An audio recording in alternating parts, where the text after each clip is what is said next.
The narrative being pushed by the Democrats, it does make no sense. It holds no water at all. It is completely illogical. I wonder if the new standard in like superhero movies is if it's just not great, it sucks.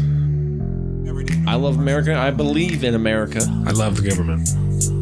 And the NAACP nominates him for a 2019 Image Award. No. Yes. Oh, no. Welcome to the salt of the streets, coming at you every week with this food for thought. Hope you're ready to eat. With everything going on in this nation, we need some information, and that's why salt need to be stationed in your rotation. With real talking, real topics, real people, real problems. Think we need some help to solve them, and leave it up to Colin and the Donovan, cause that's what's that? Let's get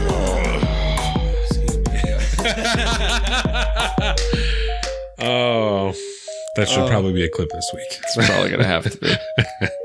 That's so bad. And just like a red, white, and blue phoenix rising from the ashes of political bipartisanship, we are back to Salt to the Streets podcast. This is Saturday, March 30th, 12:54 p.m., episode 54. Welcome back, everybody, to the Salt of the Streets podcast, your one and only source for social and political commentary on weekly news, pop culture, and sports, all completely built from the ground up for people like you and me, the everyday normal person. So come join us as we discuss life, liberty, and the pursuit of happiness, and continue our endless efforts to bridge the gap between people and information. As always, we are your hosts. I am Colin. I'm Donovan. And coming up on this week's show, we've got the Attorney General William Barr has submitted his summary of the Mueller report, and the media begins to speculate.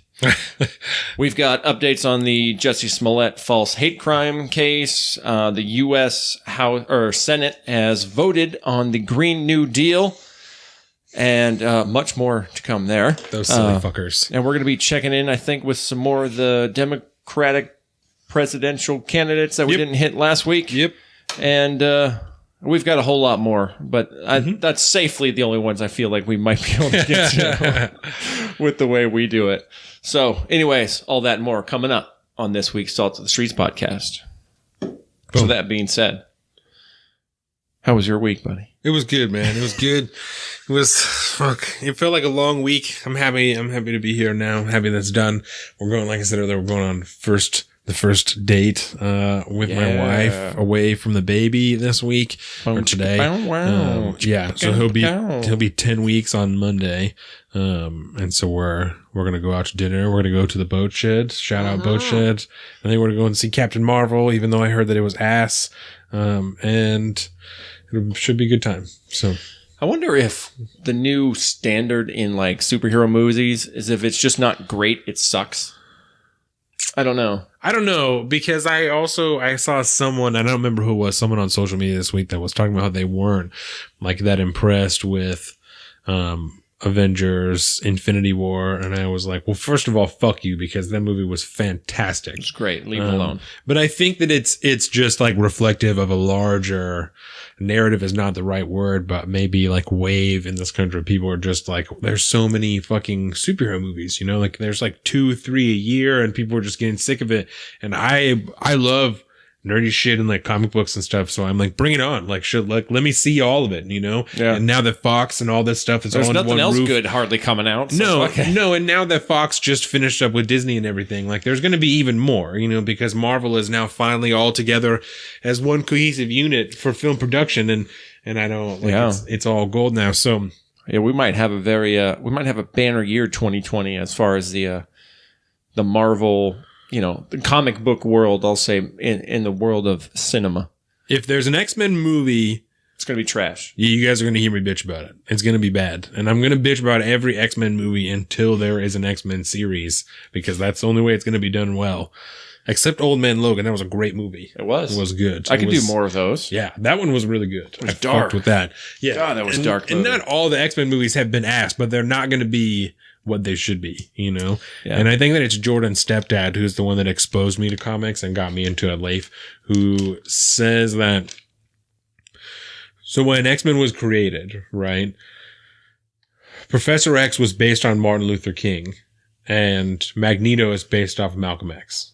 Right. I can see that. And the whole series, the whole X-Men, everything is about prejudice and oppression, right? Because all the mutants want is acceptance into the human race, right? So that's exactly what it's about. And then you splinter off into the peaceful wing and the militant wing. Exactly. Right. And Wow. until Stan Lee digging deep cuts. And so Jordan's stepdad, Leif, and I will credit him with this, he says until that is the focus of the movie that you make about X-Men, it's not going to be done correctly, because that is what it is about. It is about the struggle between mutants and humans for acceptance.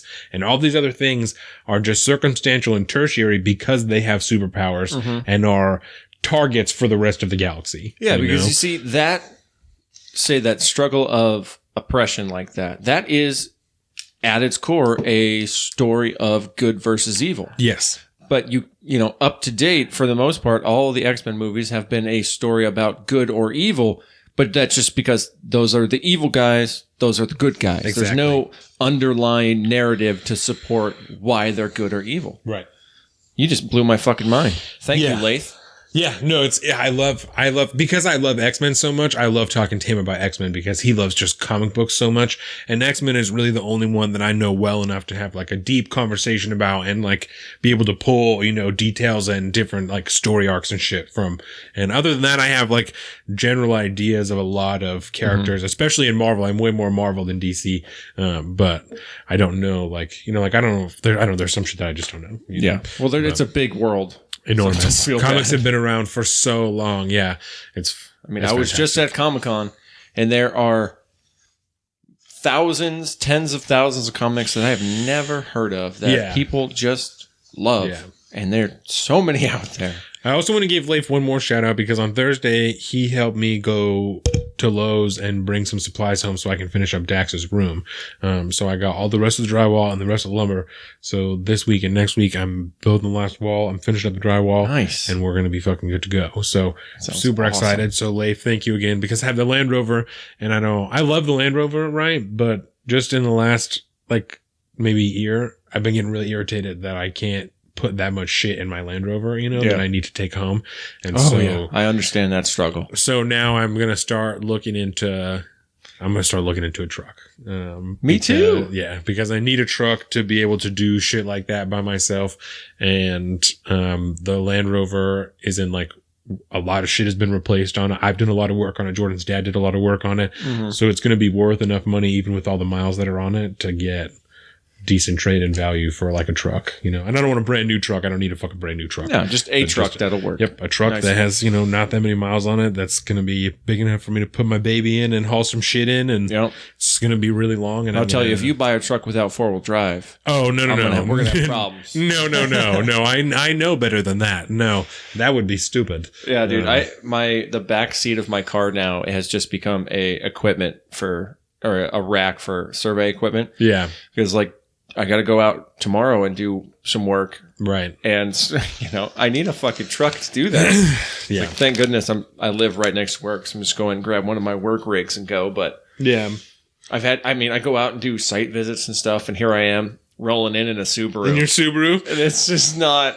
That's really funny. Entirely emasculated. With your Seahawks sticker on the back and shit. Dude, I love it. It's rough. I love it. That's really funny. So pure vanity is getting me a truck at this point. Yeah. Practicality, more along the lines. Really, yeah. I really like a Nissan Titan. I love a Nissan Titan. But like a Silverado, you know, or an Avalanche. Some shit like that, you know? I'm partial to the Colorados. Those are nice. You know, I'm not looking to like pull anything in a truck. I just want to be able to haul lumber, essentially. Right.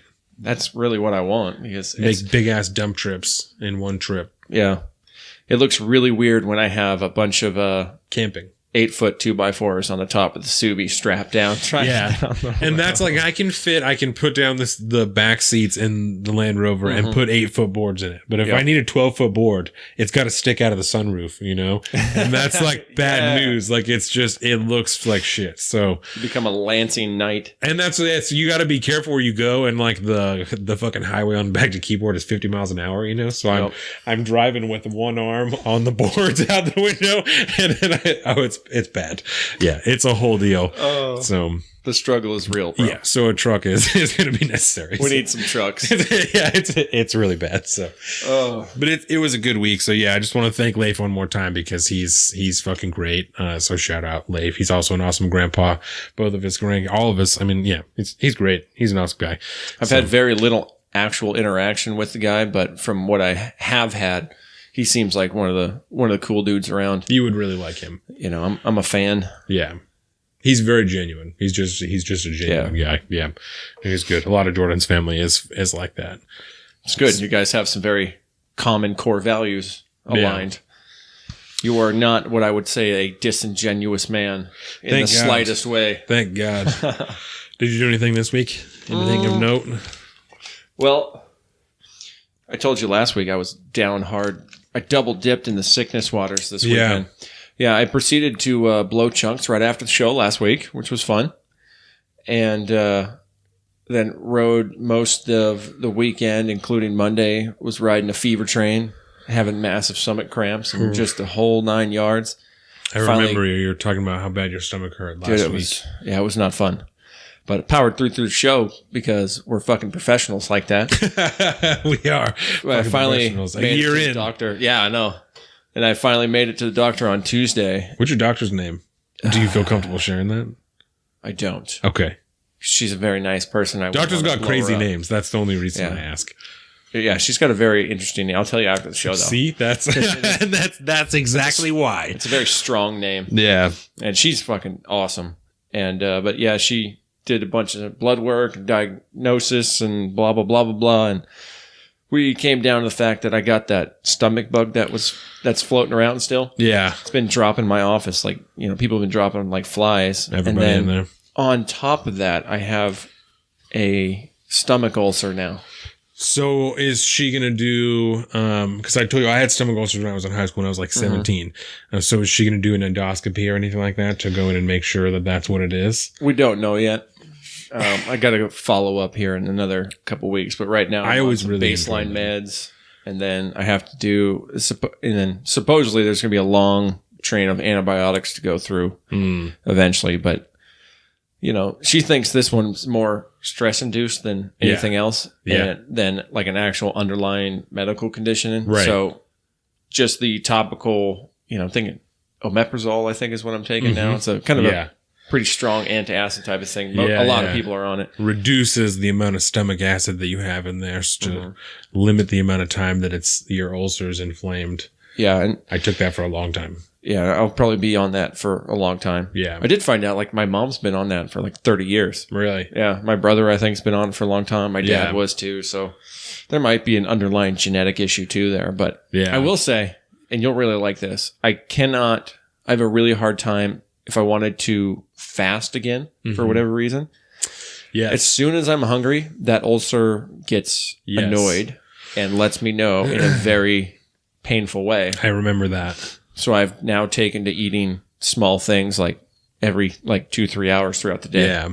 And if I don't, oh boy. I ate a massive breakfast this morning, by the way, right before the show. I used to not eat breakfast, you know, when I was in high school because I was 17 or whatever. And I would get to school and I was like on the verge of throwing up because my stomach hurt so bad. And so I had to start eating breakfast bowls of cereal or something before I went to school. Because it hurt way too fucking bad. I know. I feel for you. I'm really sorry. I do not at all take that lightly, and that sucks really bad. It's not fun. I am comforted that it's not forever, you know, like if you take care of yourself, then it will go away and like it will be cool. And that's the key. But if you don't, you know, like I did not, then you definitely stand to risk to end up with horrible fucking IBS like I have now, you know, where that and like eating so many processed foods growing up because I was such a picky eater, it just destroyed the lining of my gut, you know?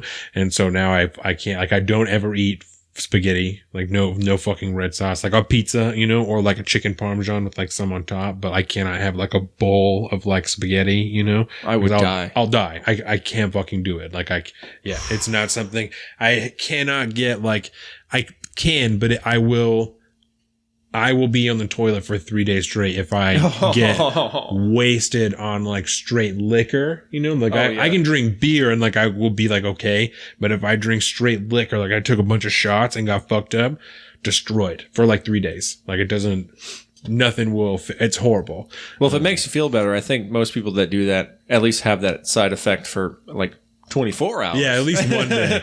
Yeah. So I drink a lot of beer, but I do not really drink. Like I'll take like a shot if when we go to dinner with Jordan's family and stuff, because that's, all the guys will go to the bar and take a shot. It's like I'll do that, but I don't really.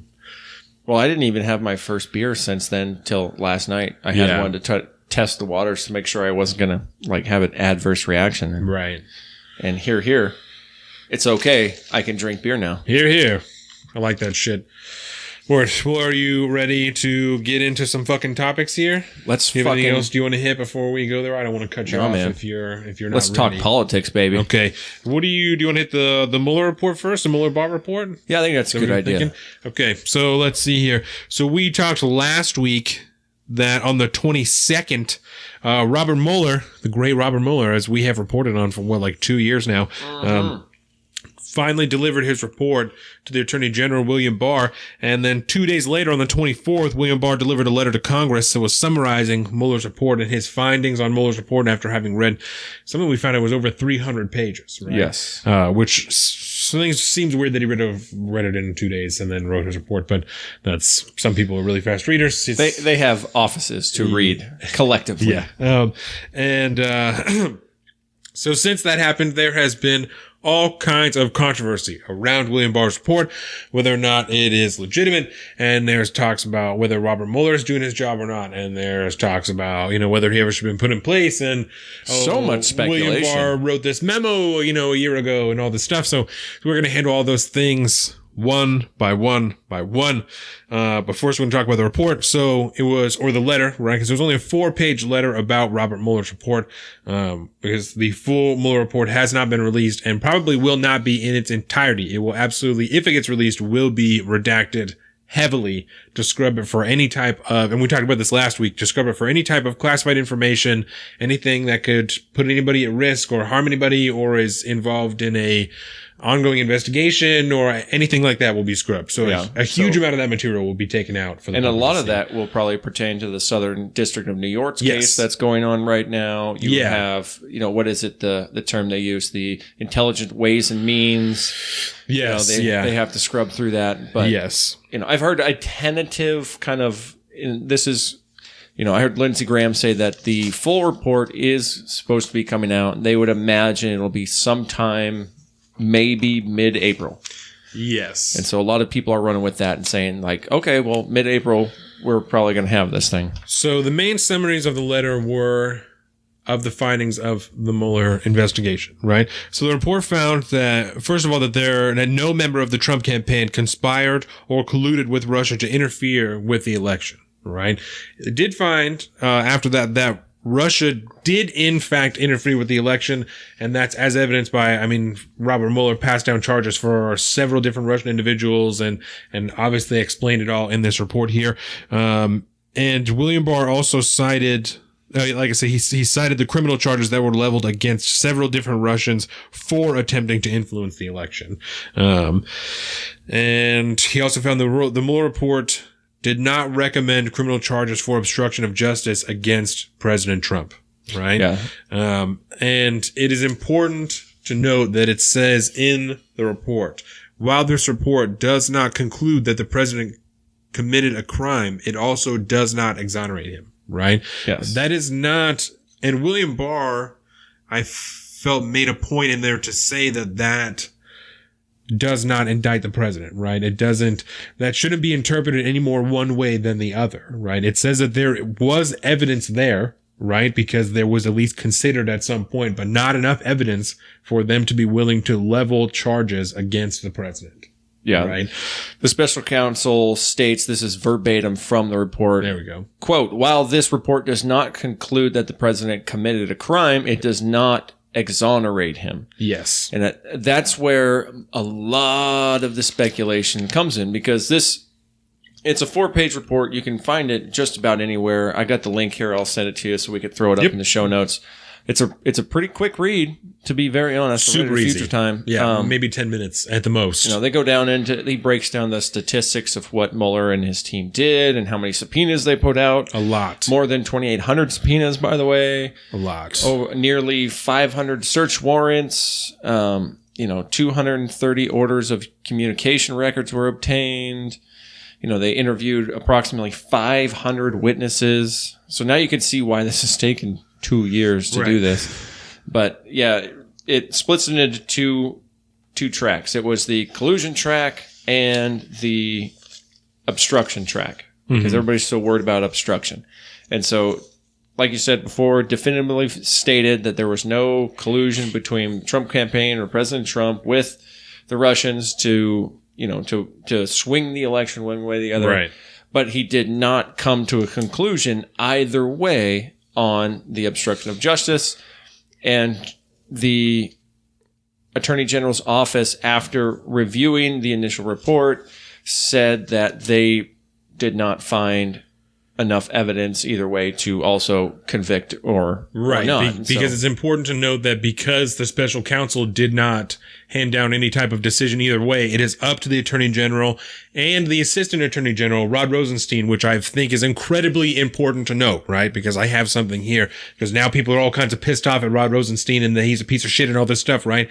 So because Mueller didn't make any decision on whether or not the president had obstructed justice, it is up to the Attorney General, William Barr, and the Deputy Attorney General, Rod Rosenstein, to look over the evidence that Robert Mueller and his team found and is compiled in this report, and for them to decide, right?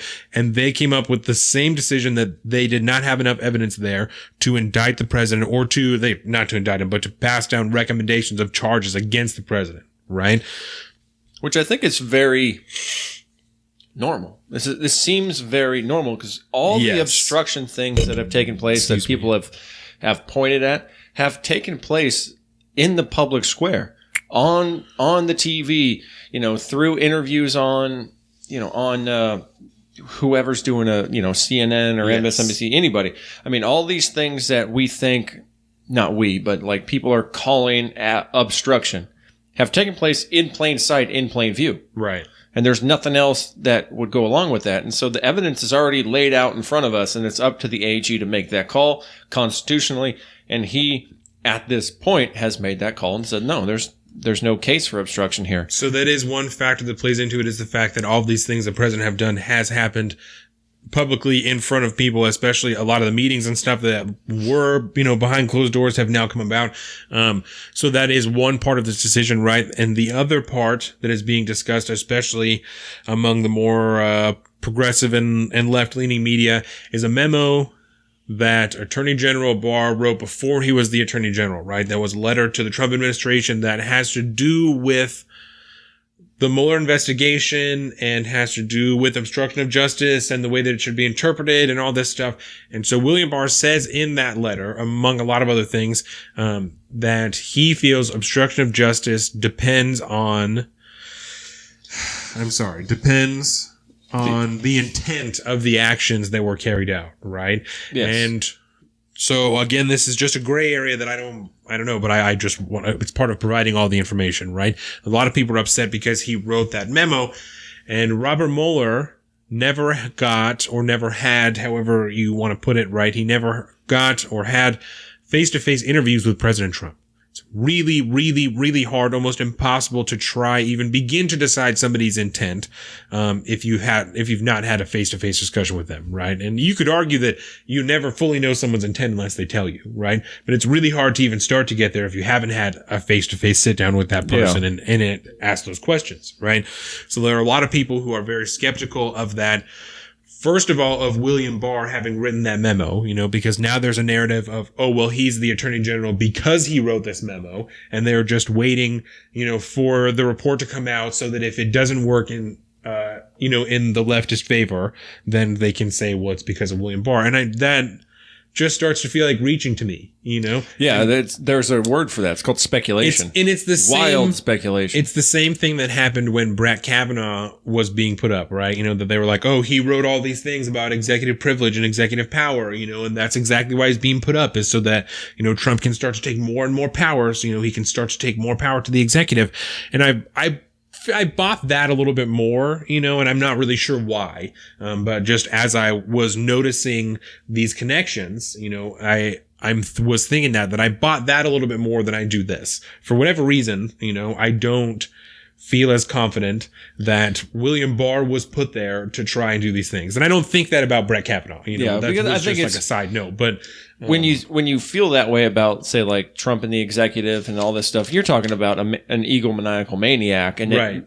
Which has played out time and time again on the airwaves, and you're not wrong for thinking that might be a problem, right, with somebody that wants more power. But in this case, we know very little about William Barr. We know a lot of his past. He's also like friends with Robert Mueller and worked with him for years, 30 years. So it seems strange to assume that he would all of a sudden be more beholden to President Trump than to, because it's just, I have immense respect for the office of the president. We talked about that a couple weeks ago when we talked about Morgan's letter and stuff, you know, immense respect for the president, but I'm not going to turn my back on Trenton because the fucking president, you know, because he gave me a job.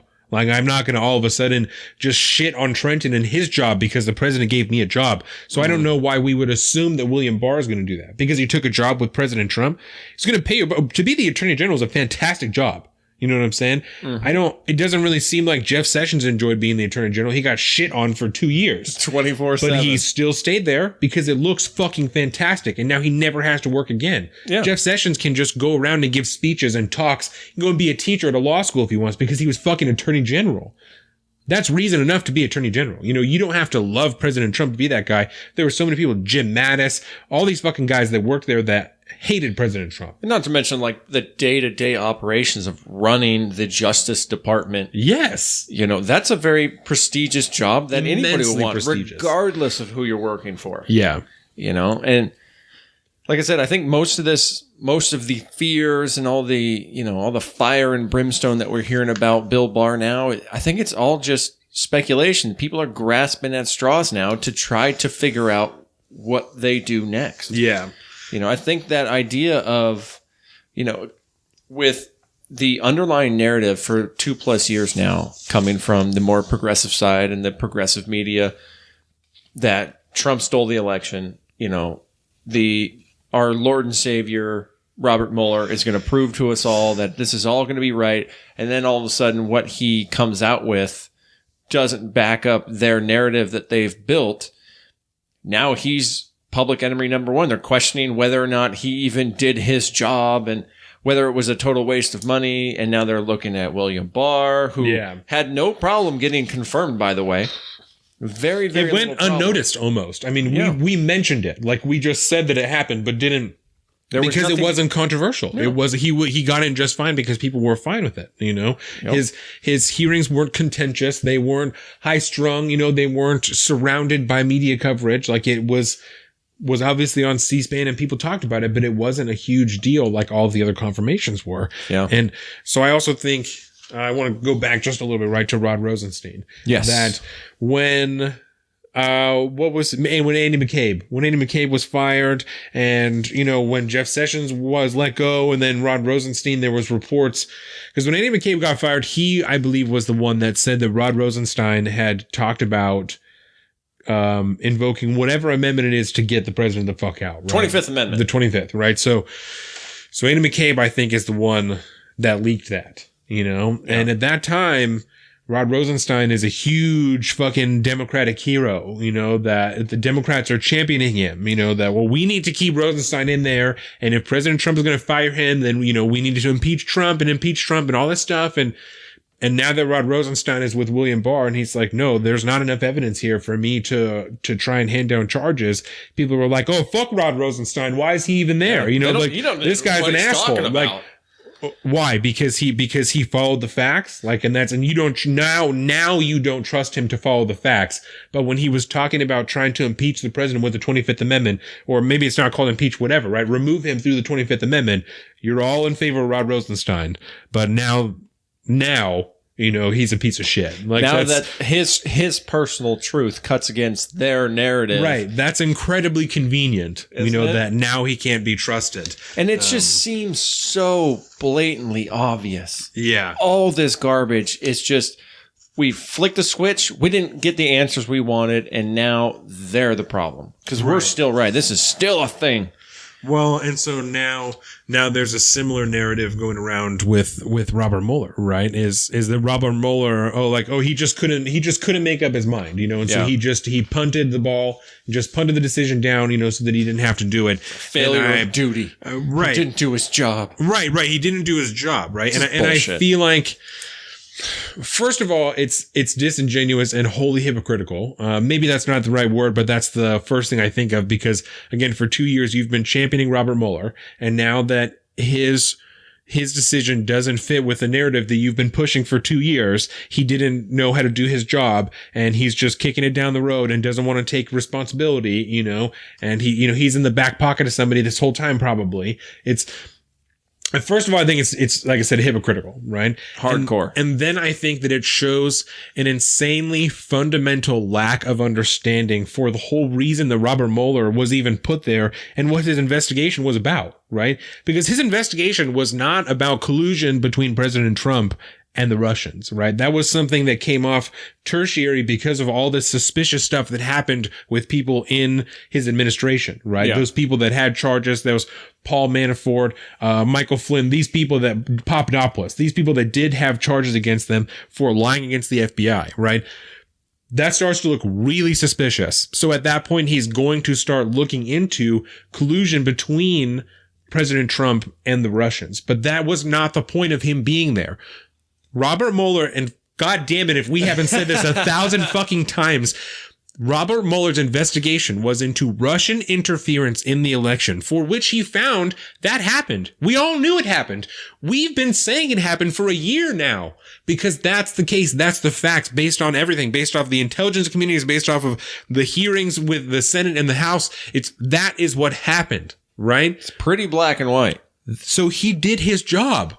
If you're arguing he didn't, then you don't even understand why he was put there. Because you think that his job was to fit your narrative, and that has nothing to do with why he was there, which is what we have been fucking saying for a year. Yes. And, and now we have multiple senators who are coming spreading out, that message, and speculating and saying that, well, there's more to come. We have to get the full copy of the report so that we can make up our minds, because we don't trust our former demigod, Robert Mueller, or Rod Rosenstein anymore. He can't be trusted, because for whatever fucking reason they're going to make up, right? It frustrates me, not because we've talked about it for a year. It frustrates me because it makes me, whatever you want to call us, right? As a podcast host who hosts a political podcast, co-host it, it makes me take a stance that puts my back to the Democrats and look favorably towards the Republicans. And that frustrates the shit out of me, because it's this type of stuff that, if we were more popular, would put us on the list of the intellectual dark web, because people are calling us right wing because we're defending the Republicans, because the Democrats are not making any fucking sense. Madness. It's that type of shit that really frustrates me, because it's this type of stuff that makes me turn against a party that I felt so at home with for so long, and now all I can do is, you guys are assholes. You're assholes because you're lying to people and you don't give a shit. Like, you're just saying things that aren't true. You're mischaracterizing Robert Mueller as a person, his whole investigation and the whole purpose, because it doesn't fit the fact that you don't like President Trump. And I fucking hate President Trump. I hate him. I think he's a stupid asshole, but I still have to sit here and be like, you guys are dicks. In this situation, you're dicks because you are the ones that are lying. Yeah. It would have been very refreshing if they could have been the bigger person and bigger people and owned up to it. It's been like shit. Homeboy Adam Schiff, who is, I don't think, long for the political world much longer. we have my favorite of all senators, Senator from Hawaii, Mazie Hirono. Goddamn. Is, she keeps speculating that in the report that we're going to get, there's going to be more, and we're going to find that all the Mueller was wrong, the AG was wrong, Rod Rosenstein was wrong, and they're going to be right once we get the full report out. Right. They're now going to be vindicated. Right.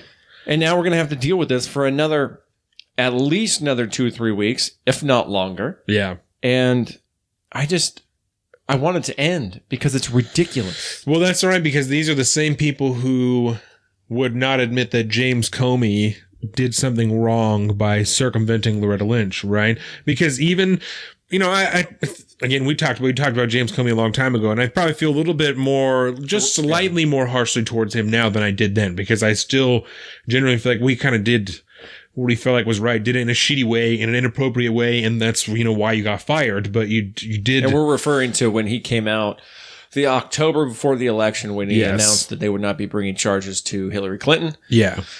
But yeah, it's amazing how he went from Democratic public enemy number one to now a beloved member on their side. Right.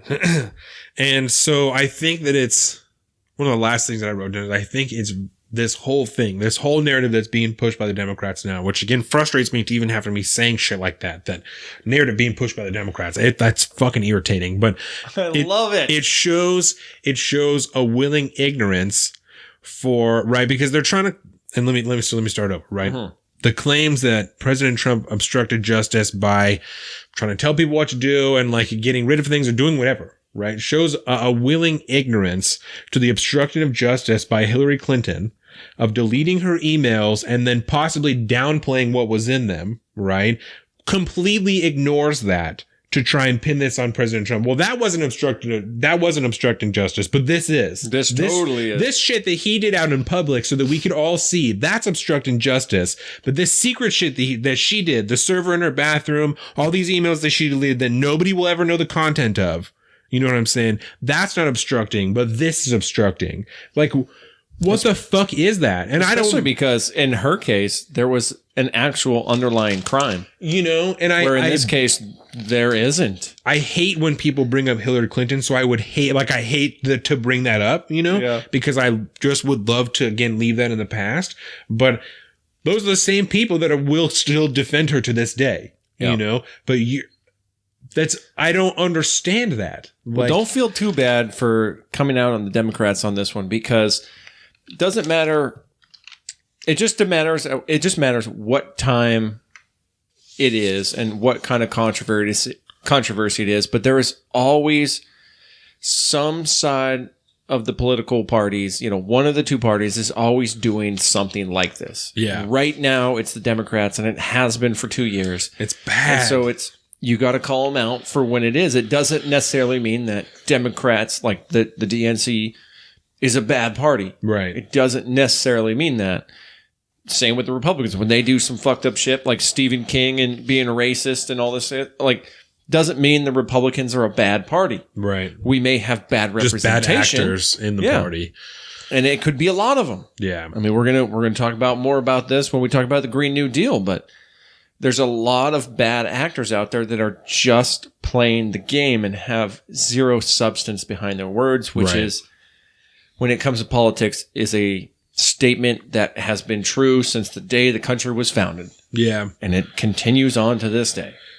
It's this type of stuff that... This is the kind of stuff that makes you a libertarian. And it's the type of stuff that makes people lose faith in the government. Like I said, it leads you to libertarianism. There's regular people that don't follow this all the way, but...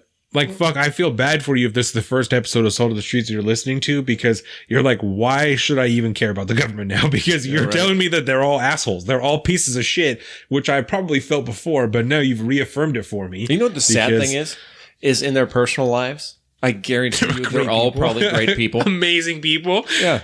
But it's just when they're on that level and they're politicians. They have to play the game.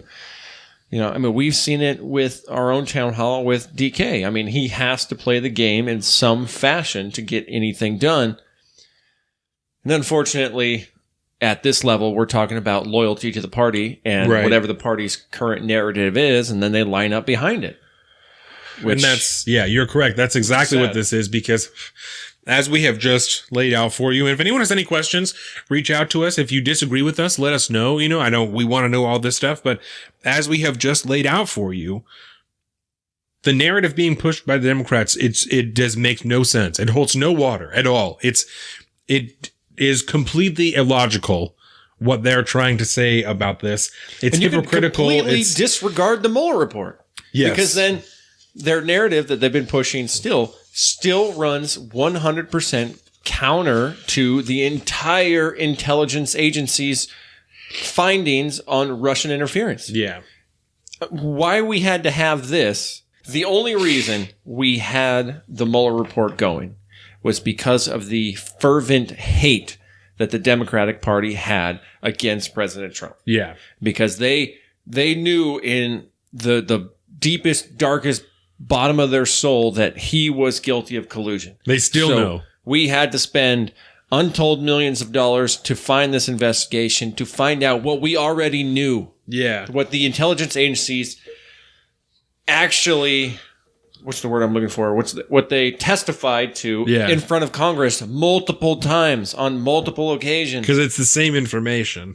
Yeah, I mean, we probably wouldn't have gotten the 13 indictments of the Russian, agents. Well, or whatever, and I feel like we could have, if it was left up to the CIA, if they just, people may not have liked it, or the FBI and the CIA, because the FBI is a little more investigative and CIA is a little more, spy shit. But, if it was technically speaking, the CIA would be the FBI of out-CONUS stuff. Right. Anything that doesn't take place in the continental United States. Right. So if it's left to the FBI, they're still going to find that information. They're still probably going to lead to those indictments. They have the same information as far as Russian interference that Robert Mueller does, because those indictments were handed down through the federal government. So it's, I mean, he had 40, I'm going to have to pull up the letter again, but there was 40 FBI agents working underneath Mueller, along with 19 other lawyers. Right. So, I mean, they had the manpower to do this. And like you said, FBI agents were probably doing most of the footwork.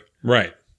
And so why couldn't we have done this through normal channels and not cost us a bunch of extra money? Because it wouldn't have taken place in the public eye, and they wouldn't have been able to point the narrative towards Trump, public enemy number one on their eyes, and take him out. That's frustrating because I don't even... It's a political gamble that failed, and now they're grasping at straws to try to figure out what to do. And it sucks personally, right? This is my personal opinion now. It sucks because I hate, and always have hated to even think that, that type of thing that the Democratic Party as a whole, or at least these bad actors, are using this just as a fucking stick to try and beat the other side. That they have wasted money, time, and resources to try and make something public that could have been done privately, so they can use it as a public narrative to try and give themselves a higher stance over the other side. And I hate thinking that, but at this point, that's the only logical conclusion I can come to, is that I know from the experience I have, from the things that we have learned in our time together, that this could have been done privately. It could have been done and paid for by people whose job it already is to do shit like this. Yeah. We didn't have to spend extra money. It would have just been paid to them anyway. They would have paid their regular salaries. They would have done that instead of whatever the fuck they did in this 2 years instead. Maybe we hired some more FBI agents, in which case we got more jobs for people in this country, which is rad. Woo. You know what I'm saying? So it's frustrating, but that's the only logical conclusion I can come to at this point, that we can come to at this point, is that they wasted time and money of the American people to try and bolster themselves to a higher point on the political spectrum. And that's frustrating. Which happens all the time, since time immemorial. But while arguing they want to save people money. Yes. But I will say this. If you did not truly have a deep-seated belief in our current system, you wouldn't be doing this right now. Yeah. So never lose hope that regardless of how asinine we think all this crap is, you're still going to keep doing this. The system is worth it. Because we believe in the actual, God, I can't believe I'm going to say this. We believe in the system. Yeah. That sounds so messed up when I say that. We do. It hurts me to say that, but I love it. I mean, I love America. I believe in America. I love the government. And that's, just because just because politicians do what they have always done. And it's just, the problem is now it's so much more public than it ever used to be. Yeah. Before all this shit was happening, it probably was a hell of a lot worse, I would imagine, because it was operating in the dark. But now that it's all in the public light, this kind of shit's going to make them all look terrible. Maybe we'll get lucky, Well, and we are, because it's starting to lead to a new breed of people, more like what's the guy with the eye patch? What's his name? Dan Crenshaw. More people like that, who are seeing shit like that, and they're like, no, enough of that. We need people who are in there who are actually being honest and trying to get things done. So it's social media has in this way done us a justice, where it's provided people like us at least an opportunity to help expose that and show people that these are not the people we need leading our government. We need more people like Dan Crenshaw, like whatever, it's the one Derek Kilmer. The one good thing you could say about Alexandria Ocasio-Cortez is she sees the problems with the old guard and the people that have existed and been in the government for too long, right? That's one positive thing I will say about Alexandria Ocasio-Cortez is that she sees that problem, and that is one of many things that pushed her to run, right? If only she wasn't a socialist. If only. The one thing I can give her. So it's at least done us that one favor, That's true. That it's shined a little bit of light on, like you said, what used to be hidden in the dark, this nasty corruption that they could keep to themselves, can no longer be hidden. So at least there's that. You know what I want to see, man? I want to see Dan Crenshaw and Derek Kilmer get together and start working on some massive, some sick bill. Because DK is always involved in government. I don't want to say regulation, but how it's run. What the hell word am I trying to say? I cannot remember. Yeah. Anyways. But he's looking to be able to fix the government, make it run the way it should. Yeah. Reform. Thank you. He's very interested in governmental level reforms. Yeah. On the governmental side. And I think Dan Crenshaw believes very deeply in a lot of the same things. And I think if the two of them got together, they would be able to actually do a lot of good, bring a lot of sides together. Crenshaw has juice too. Yeah. He's got like the new social media, like youth juice, Yep. Oh, this motherfucker, he had the glass eye that's the Captain America shield. Have you seen that? I haven't. Oh my God. So I don't doubt it for a second. So he met Chris Evans, who plays Captain America. Yeah. And is like, oh, hey, peep this, and lifts up his fucking eye patch and has a glass eye in that is Captain America's shield, dog. That is so dope. What? How sick is that? That's so sick. That's so rad. Oh, that's so rad. I don't care what you say about Dan Crenshaw. That goes hard. I fuck with that. Did you catch Dan Crenshaw on the, I don't know if it was a Sunday special? It was a Sunday special. Yes. It's good. I like him. I like that dude. And I will say too, because I don't know if it was precast, but I've been listening to a lot of those Ben Shapiro, like the radio show version that he does after the show, the extra 2 hours. Yeah. He has a lot of guests on, representatives. He had JBP on, I think, a couple times. Really? And, and I couldn't remember if he was on that or on one of his Sunday it was Sunday special. Do you know? Which, by the way, are really good. His Sunday specials are really good. They are. Because that's the Ben Shapiro that I love, That's and the real Ben Shapiro. I've been listening to more Ben Shapiro lately just because he's got a lot of interesting shit, and he's funny. He's getting lately funnier. He's been funnier. And so I like it. But can I share something with you, like a revelation I think I just had moments ago? My mom is going to hate this, and I love it. I think that if I were to run for office today, I probably would have to run as a moderate Republican. I know you would. Because I have too much bad shit to say about like the Democratic Party and the way that it's being done now. Like if I was to run for office, I would have to run as a Republican. Well, that's what Howard Schultz's problem is right now. Yeah. Because he's running as an independent because and he doesn't want to be a Republican. He's too dangerous to the Democrats to even allow him in. Yeah. Like even if he wanted to, he would not be allowed to run as a Democratic candidate because he is more moderate than anyone else running. Yeah. Maybe, Pete Buttigieg is an interesting one, but maybe we'll talk about them more later.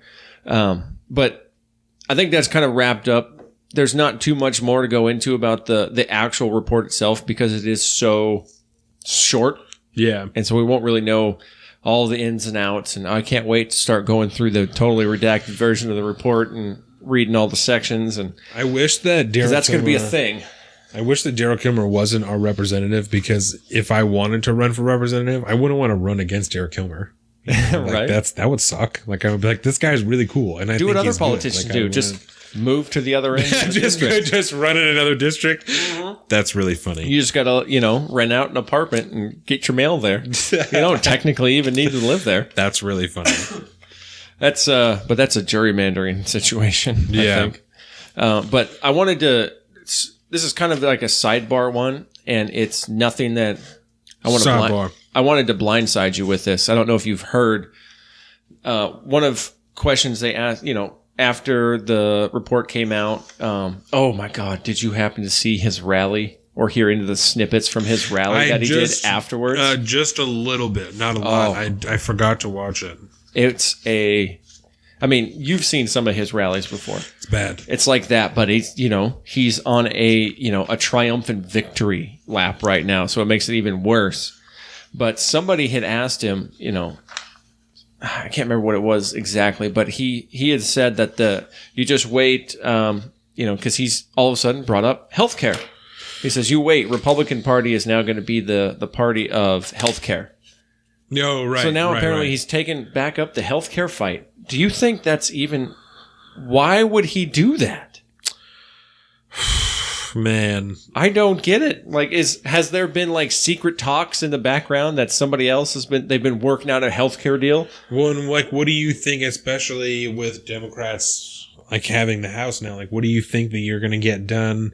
No, this is all 2020 campaigning. That's all this is. And what I'm saying is, like, even then, if you're going to run on it, then you're going to have to do something, right? You got to have a policy. So what I'm saying is when you get asked about it, inevitably, right? What are you going to propose that isn't going to be nationwide healthcare that's going to work for anybody, that you're going to even have a chance of fucking passing? Because you bet your ass, if President Trump wins in 2020, the Democrats are taking the Senate and a bigger part of the House, because especially with Alexandria Ocasio-Cortez, all these new ones coming in, other people are like, we're doing it. We're out here. We're taking it. We're fucking in there. So, you know what I'm saying? You got more people who are into, I feel confident. I'm calling it now. Okay. President Trump wins in 2020.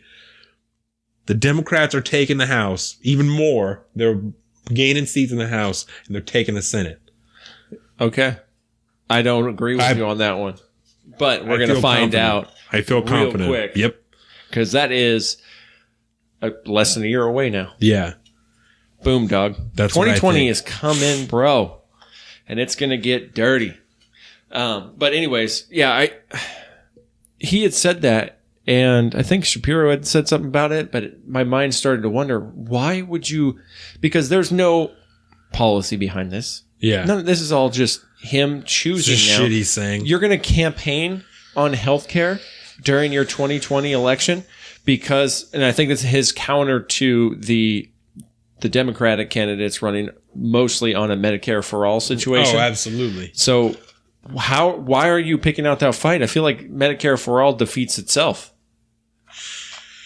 But just simply for the fact that you cannot pay it without upping everybody's taxes enough to make every single American really feel it. Yeah.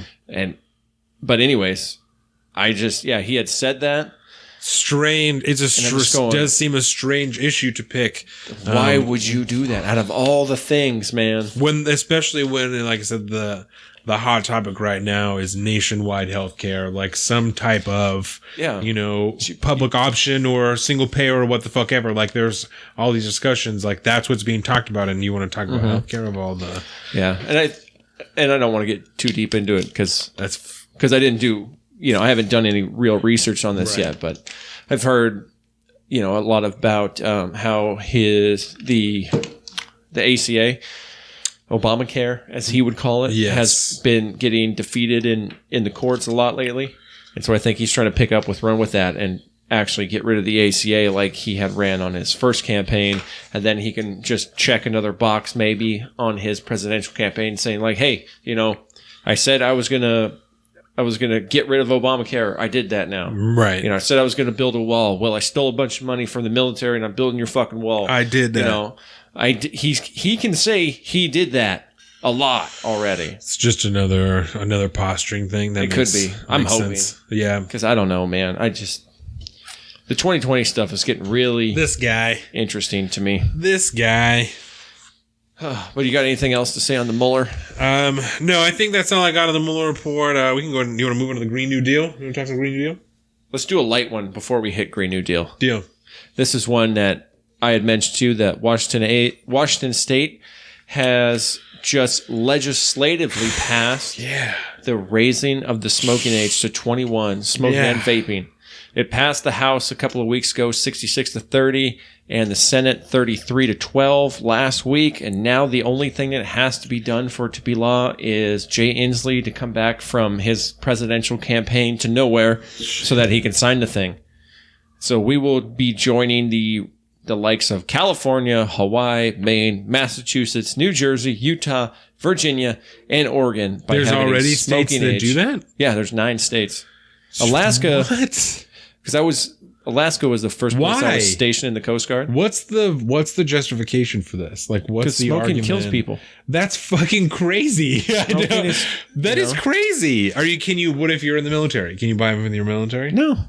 Same reason you can't buy alcohol. Base? No. That is absurd. Can't do that. Well, actually, you can smoke cigarettes and drive. I will say that drink and drive. If you're in the military and you are stationed in one of these states, you cannot smoke or vape unless you are 21 because they will adhere to the state's laws. No shit. Yeah. Even on base and everything? Yeah. So when I was my first station ridiculous. In the Coast Guard was in Alaska, and the Alaska smoking age was 19. Still is to this day. And so that's so weird. The minute they got to the boat, they told me, if you smoke at 18, you can't anymore. FYI, it's illegal in this state, and you will be held accountable. That is so weird. Right? I don't understand it, right? Because I guess I understand the drinking thing a little bit more because drinking like inhibits you and changes, like how you act and shit and your perception, like, you're driving and stuff. Like cigarettes don't alter your mind. They just alter your health, right? And I don't smoke. I used to smoke cigarettes. I don't anymore, but I don't understand why you shouldn't be able to smoke cigarettes, especially, man, if you're like, that's fucking like what people in the military do is smoke cigarettes. That's like all you do is smoke cigarettes because you can't really do anything else. Not as much smoke these cigarettes days. all the time. Unless you're out in like a field op, then yeah, all the time smoke cigarettes. And I'm like, and now you can't do that because that's crazy. Yeah, I mean that's absurd. So there's a couple aspects to look at that. I mean, there's the health side, of course, which is, cigarettes are disgusting. They're highly, highly addictive. They don't advertise, I don't think, much at all anymore. So I don't know how that could be a problem. Vaping, on the other hand, has been getting hit extremely hard for going after, directly marketing to kids in high school. Juuls and shit in particular. I remember that they're like working on getting banned or something, right? These assholes right here. We're not going to get that sponsorship. That's fucking Juul. Exactly. But anyways, it's a very interesting thing. And then from but on a more libertarian minded level, if, again, I always go back to if you can join the military and go sign up and go die for your country and kill people for your country, you can't come back home and have a cigarette or have a cigar and a scotch in the hot tub with your dad like I did when I came back from my first leave. No, I wasn't technically legal I was legal to smoke, but I wasn't legal to drink. But that's what we did because it was like a thing. It's like a rite of passage in a way. And so I have a lot of fundamental arguments with that. But in all practicality, I'll be interested to see what the numbers do. Because raising the legal age to smoke is not going to stop kids from smoking. Fuck no. Because they start smoking way before they're 18 anyway. There was a store that I used to be able to go to buy cigarettes at when I was 16. Like, there was a gas station that would allow me to go and do that. Which will remain nameless. Absolutely. And that's why it's a gas station that would allow me to go there. And if the right person was working, they would just take your ID and look at it and then just give it back to you, you know? And I had my school ID over before, you know, like the camera's just there and just has to see that you look at identification. That's like, word, you're 18, you know? Yeah. And so I don't know, like kids are going to smoke if they want to smoke, you know what I'm saying?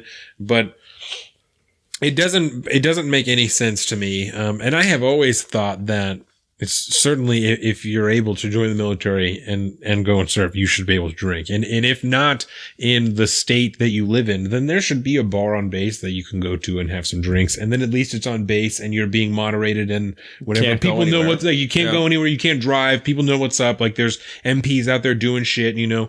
If you got to work in the morning, people know what's up. You know what I'm saying? Yeah. I know I've always been in favor of that. So I think that that's wild. But the smoking thing, I don't even begin to understand a little bit because it doesn't change I don't know. So what you're saying is you are totally okay with young children being addicted to nicotine and getting lung cancer and dying. I don't think that they should do that. And every young kid that I see that's smoking, I'm like, yo, I know everyone tells you this, but you shouldn't smoke because I smoked and it's terrible for you.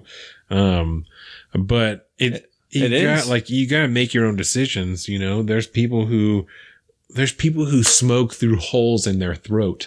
You know, if you want to smoke cigarettes, you're going to smoke cigarettes. And as shitty as that is, like, that's your right to smoke through a hole in your throat, you know? Yeah. I'm no one to tell you that you can't do that. And if you're able to vote, you got Democratic candidates talking about lowering the voting age to 16? To 16, my G. Yeah, to 16.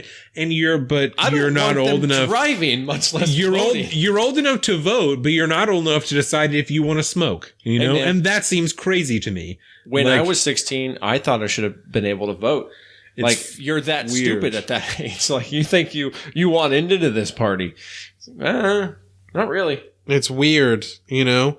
The 16-year-old of 20 years ago even is not even recognizable to the 16-year-old in 2019.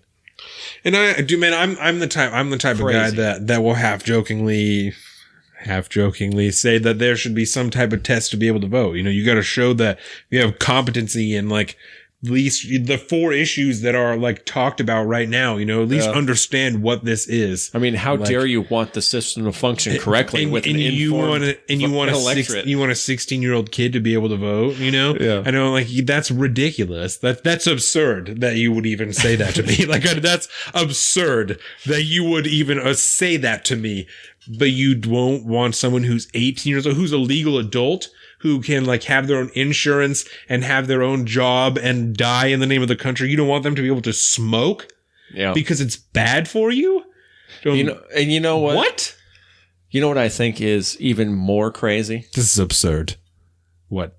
Legislation that would murder all the cows in the nation, get rid of all the airplanes in the nation. That's what you call a hard segue to the Green New Deal. I love it. Yes, so we are going to talk about, on Tuesday, the Senate voted 57-0 in favor of blocking the Green New Deal. 57-0. Which is weird because you would hear that and you would say, oh, so they passed it. But they didn't, because all of those zeros is the Democrats who voted present instead of yes. And so Mitch McConnell forced a vote. He pushed it onto the floor because he's the Senate leader and gets to choose what gets voted on. And he's like, hey, guess what? We're going to vote on this. If you guys think it's such a good idea, then let's vote on it. So he said publicly that was his intent. Yes, was to vote on it. All of these senators, including, you know, the many of them that are running for president. Yes. To actually put their name on this and put their vote where their mouth is. And that was his intent, is before 2020 for people to know who is and is not in favor of this. And this is really important, right? who is and is not in favor of this non-binding resolution, right? So that's going to be really important when we start talking about this a little bit more, and this having been obstruction and whatnot. So like we said, Mitch McConnell pushed it on the floor. He said we're going to vote on this, and then 57 no's and 0 yeses because all those other people voted present. And immediately afterwards, Alexandria Ocasio-Cortez and many other people called the vote a sham. And, Alexandria Ocasio-Cortez specifically asks why we're doing this, but we're not having Senate hearings on climate change, right? Yeah. Like, why are we trying to vote on this and trying to pass it? This thing that I put my name on and said that we should pass. Why are we trying to pass that instead of having this conversation about climate change? Why are we trying to pass something that could maybe spark conversations about climate change? Right. It's literally in the resolution, because that's what this is about. Any new bill brought up would have to be put to a committee that focuses on climate change. And so everything that would be passed legislatively, period. And it's in the fucking Green New Deal. And so right around the same time that Alexandria Ocasio-Cortez is saying this, and I have a really great quote here. Let me share this Kamala Harris quote first. Oh God. Combating this crisis first requires the Republican majority to stop denying science and finally admit that climate change is real and humans are the dominant cause. Kamala Harris, Democrat 2020. Okay, so right around the same time that she's saying this and Alexandria Ocasio-Cortez is saying that, Mitch McConnell is being interviewed at the same time and he's being asked about climate change and he's like, I believe that climate change is real and I believe that humans play a huge role in it, but I don't know what we should do about it. And that's why I think we should talk about it. What the fuck, man? You're down at on the other hall or still in the chamber and you're like saying things that are directly contradicting what he is openly saying and willing to put on public record because he's Mitch McConnell. He's been around the block a lot of times. Because they're really bad at this. Best believe if he's telling the reporters that, then he's willing to go and stand in Senate or to testify under oath. Yeah, I said that, and that's true. Because I said that to the reporters, and I said that to America, that I believe in climate change. I believe humans take effect on it, but I don't know what we should do about it. That's why I want to do this. That's why I want to pass this, and we can have some type of discussion about it. So this is the establishment fighting back. That's what this is. Very strange. Very, very strange, and I don't understand how that argument of Mitch McConnell obstructing, because that's what they're saying, right? Especially Alexandria Ocasio-Cortez, that she said that she told them to vote present to fight this sham vote because they should be, and we don't know why we're voting on this instead of having a discussion about it, because we're not even able to have a debate on it. Yeah, because her we're main voting on it contention, instead. at the minus all the drama and the bullshit, is she wanted it to be put to the floor for debate, right? Not just voted on and passed. She wanted to debate it, but I think that's a weak ass argument. And it doesn't. I don't think get that in your there's way. There's no debate. You already have your dream piece of possible non-binding resolution. You've already written it. You should be happy that they just want to vote on it and not change it and fiddle with it all. Well, so check this, right? Because I feel very confidently, and I can fact check this if someone would like, but I feel very confident that there's no rule in the Senate that would hinder them from debating on it again after it's been passed. You know what I'm saying? Especially because ideally for AOC, this is going to get passed, right? The non-binding resolution will get passed. And then in that case, you have an even stronger argument for, hey, we've got 51 people that voted in favor of this. We need to talk about it. We need to debate it because we have 51 people, senators on record in favor of this. Theoretically, right? I'm not saying that's what it would have been. That's theoretically, it's ideally in her favor. You would have at least a small majority of people who voted yes for this. In which case, do you truly not think that you could stand again in front of all these cameras like you do all the time and say, we just had a majority yes vote and Mitch McConnell is still standing there denying us a debate on this, which a majority of senators want. Do you really think that you wouldn't be able to do that? Because you could. There's nothing stopping you. This is absolute nonsense. This whole thing is nonsense. Yeah. And I think this is a lot of, like I said earlier, this is minor league people that are realizing now they're in the big leagues and things don't. There it goes. The game is what you lost your There phone goes. again. Every This fucking time. could crash. Every fucking time. But the game is being played, and they're not keeping up. They're making bad moves. They've committed too far left.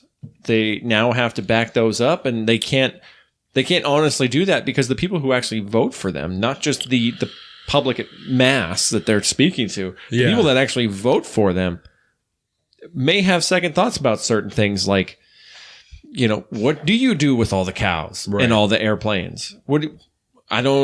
I would like to know answers to that. How do you get from Hawaii back to, you know, the continental United States when this happens if you're not allowed to have airplanes? How? Maisie Rono's just stranded. We don't have a bridge or anything, or, you know. We want a massive... That's Elon Musk. And we don't want big boats anymore. We want Elon Musk to build us the greatest feat of man-made engineering, a tunnel from L.A. underwater to Hawaii. Jesus. In like 5 hours. In like 5 hours. Actually, I don't know how far. It would probably be Hyperloop, so it would be even super faster than flying. You know, I don't know how long it takes to fly to Hawaii, but it would take probably like 2 hours or some shit like that. Dude, it would be so quick. And you would just fucking sleep and wake up and you'd be like, Hawaii, here I am. Dude. You know? There you go. Done. That's what, if AOC really wants this done, she needs to hook up with Elon Musk. She needs to be a part of the Boring Company. And that's the way that she's going to get it done. But she's too naive to know that. And I don't generally like to just straight talk shit about her, you know, but I think that you're right. Like the only thing I can really think about this is that this just shows that she doesn't know what she's doing, you know, and I'm not sitting here saying that if I was in her seat, I'd be doing 1,000 miles better. I think I'd be doing slightly better because I think I truly think even with no degree that just with how much I care about the government and politics, how much I keep myself in the loop, I think I could at least not sound like a fucking idiot as many times as she had, you know? And it concerns me, you know, that there are so many people that I see all the time that are championing someone who I know doesn't know what she's talking about and obviously doesn't know the channels she's supposed to follow through the Senate, right? Or through any of these bodies that she's supposed to be involved in, you know, because she went in there and by all means I'm going to say it. She forced her way onto a committee, right? That with prestige, but she still doesn't have respect for the other people that work with her. No. Because they know how she got there. They know that she forced her way on there. Those same people don't always respect Nancy Pelosi, you know? So they don't respect her, even though she's forced her way onto this committee. But you still have regular citizens who are championing her, who are saying, this is it. Like she's the queen. She's the one doing it. You know, she's leading the party, but she doesn't know what she's doing. And anybody who even pays halfway full attention to what's going on, you know, they know that. So let me ask you this real quick. What is a freshman congressman's term limit? Is it 2 years, her first go around? Yeah, every time. 2 years. Yeah, 2 years. Okay. 2 years. So yeah. She has to run for re-election in 2020. Yeah. And she is not popular in the city of New York anymore after the Amazon debacle. I think her tenure in politics is going to quickly grind to a halt. Oh my God, wouldn't that be crazy if she just one-termed and out? Wouldn't that be fucking wild? I wouldn't be surprised. It just depends on if anybody's going to run against her. You know, in that district, it may not, you know, would the guy that she just threw out, would he be able to double up and throw her back out? Crowley? Joe Crowley? Doubt it. Yeah. Yeah, probably not, but if there's only 25,000 people voting in that district, you know, there's nothing to stop someone from getting 12,000 people to vote for them, you know, 12,750. Like there's nothing to stop you from doing that. I know the same way that she did because she's not spending her time in New York anymore. She's spending her time in Washington. Nothing to stop someone from doing that. Yeah. You know? She's not Jenny from the block anymore, man. Someone she's more moderate, expensive clothes, living in luxury. You know, she has health care for the first time, apparently, which she's very proud of. Someone more moderate to be like, listen, she don't know what the fuck she's talking about. Yeah. I know what I'm talking about because I would have taken those Amazon jobs. I would have done it. I would have done it, man. So, yeah, I just think that I think her rising star burned a little too hot. I think she's going to fizzle out. But that's just me. I challenge anybody to prove to me that Alexandria Ocasio-Cortez knows what she's talking about, because I don't believe it. I don't think that's the case. And I'm not saying that she's a fucking idiot, because I don't think that she's stupid, but I don't think that she has enough knowledge about, like I said, the way that these legislative bodies are supposed to work, and the way that government works, and the speed that it takes, and the things you have to do, and the elbows you have to rub, and the dicks you have to suck to get shit done, to really get it done in a meaningful way that people respect and will follow through with, because like I said, she's in this position of respect, and has all these people around the country who are young kids that are like, she's the fucking one. But everyone she works with is like, shut the fuck up. Like, you're here and you're making her boss. Nancy Pelosi, not her boss, but the head of her party, Nancy Pelosi is telling her, sit the fuck down. Like, we're not doing that. We're not doing that here. Like, sorry, you're not in charge here, sweetheart. You know what I'm saying? Again, that's not me. That's not men. That's not the patriarchy. That's Nancy Pelosi telling her, we're not doing that here. Like, I applaud, your vim and your vigor, but we're not doing that here. Yeah, that's not how this works. No. We are a team, apparently. Well, and whether or not it should be that way or not, but the reality on the ground is that that's the way it is. I mean, that is loyalties to, at least on the upper levels of Congress, and then completely in the Senate for the most part, except for maybe a 10% or something like that. But loyalties at the upper levels in these parties in Congress are all to the party as a whole, and the direction the party wants to go. Yeah. It's the only reason why so many Republicans still stand behind President Trump, because they don't want to take the risk of trying to primary him and losing against someone else, because it's bad for the party. Right. So they're all holding their noses and dealing with it. And I think it's the same type of thing on this side, except, every now and again, Skeletor's got to be like, no, sweetheart. I get what you're trying to do, but that's not how things work here. It just, whether it's right or wrong, that's just not the way things work that way anymore. Right. At least for now.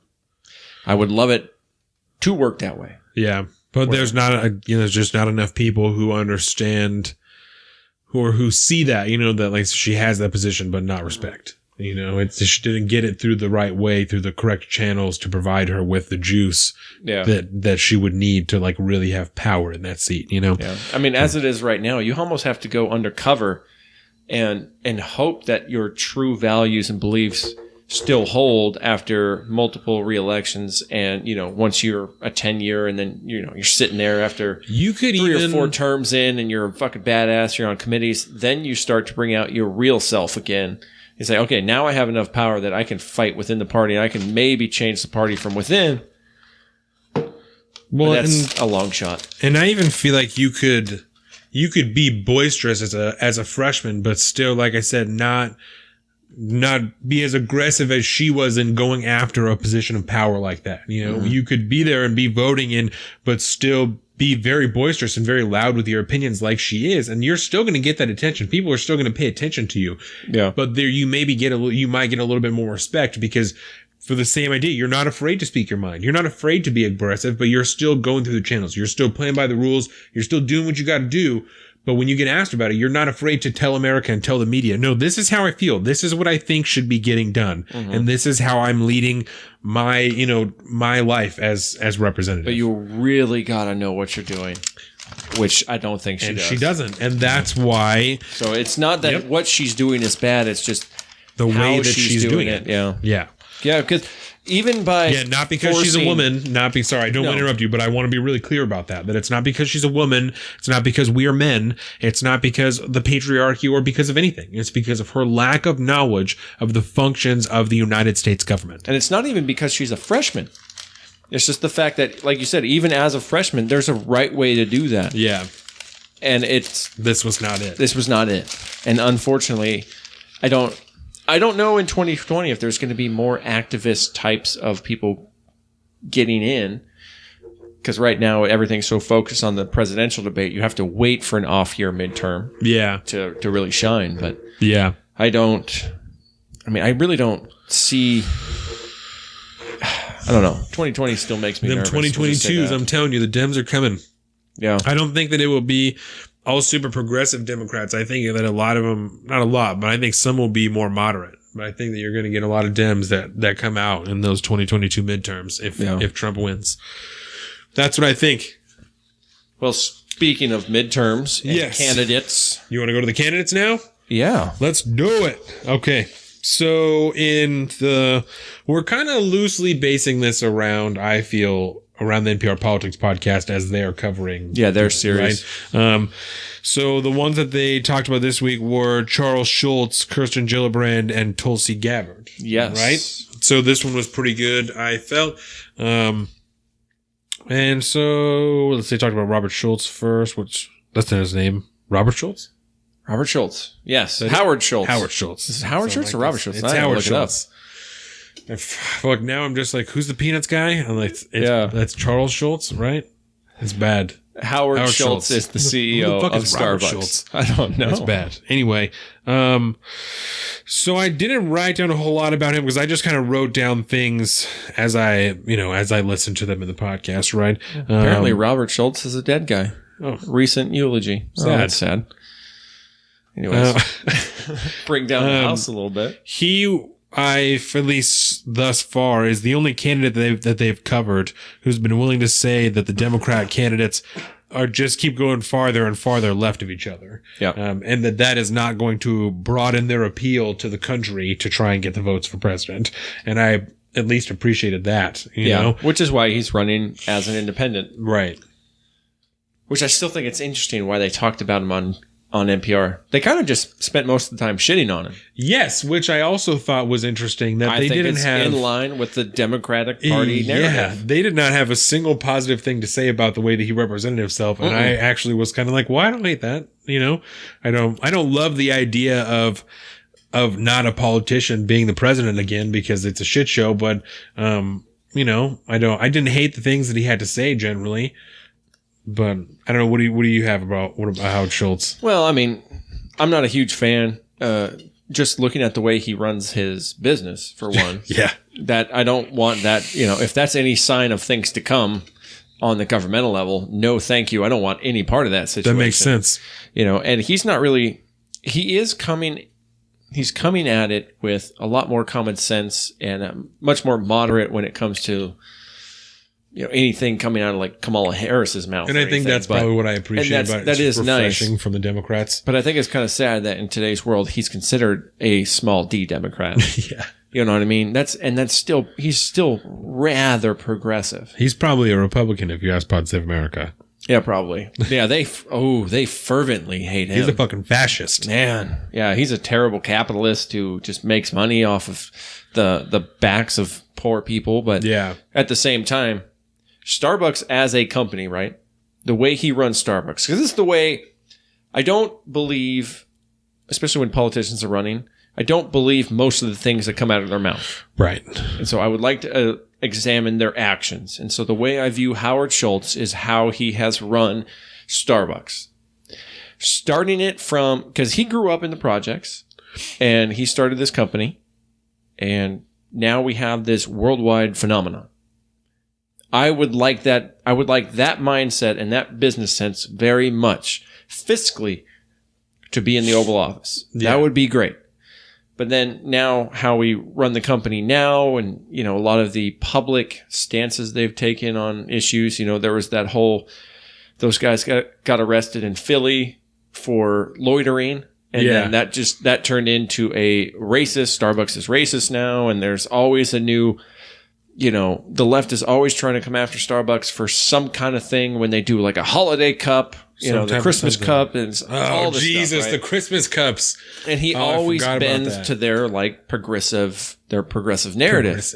And I don't like that part about him. Yeah. And it makes me worry that if the public demands, let's do the transgender bathroom one. You know, if they demand that, which I don't fundamentally agree with, I would be worried that he would force that upon the entire nation at a whim because the public demands it and wouldn't think the whole thing through.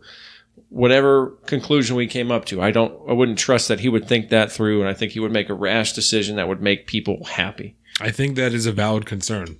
I did not consider that. That's what I would think of Howard Schultz. Yeah. So that's why I'm not a real fan of his. I like the way that he thinks independently as a candidate right now, but I don't think his history lends a vote to me, at least. Because I'm stuck here, man. I can't vote for Donald Trump again. Yeah, what am I supposed to do? Yeah. Am I just screwed in this election? Because ain't nobody going to try to primary him. He's too delicate a subject to try to primary. I mean, there will probably be a couple, but... That's all I want, is for someone legitimate to try and primary Trump. That's all I want, you know?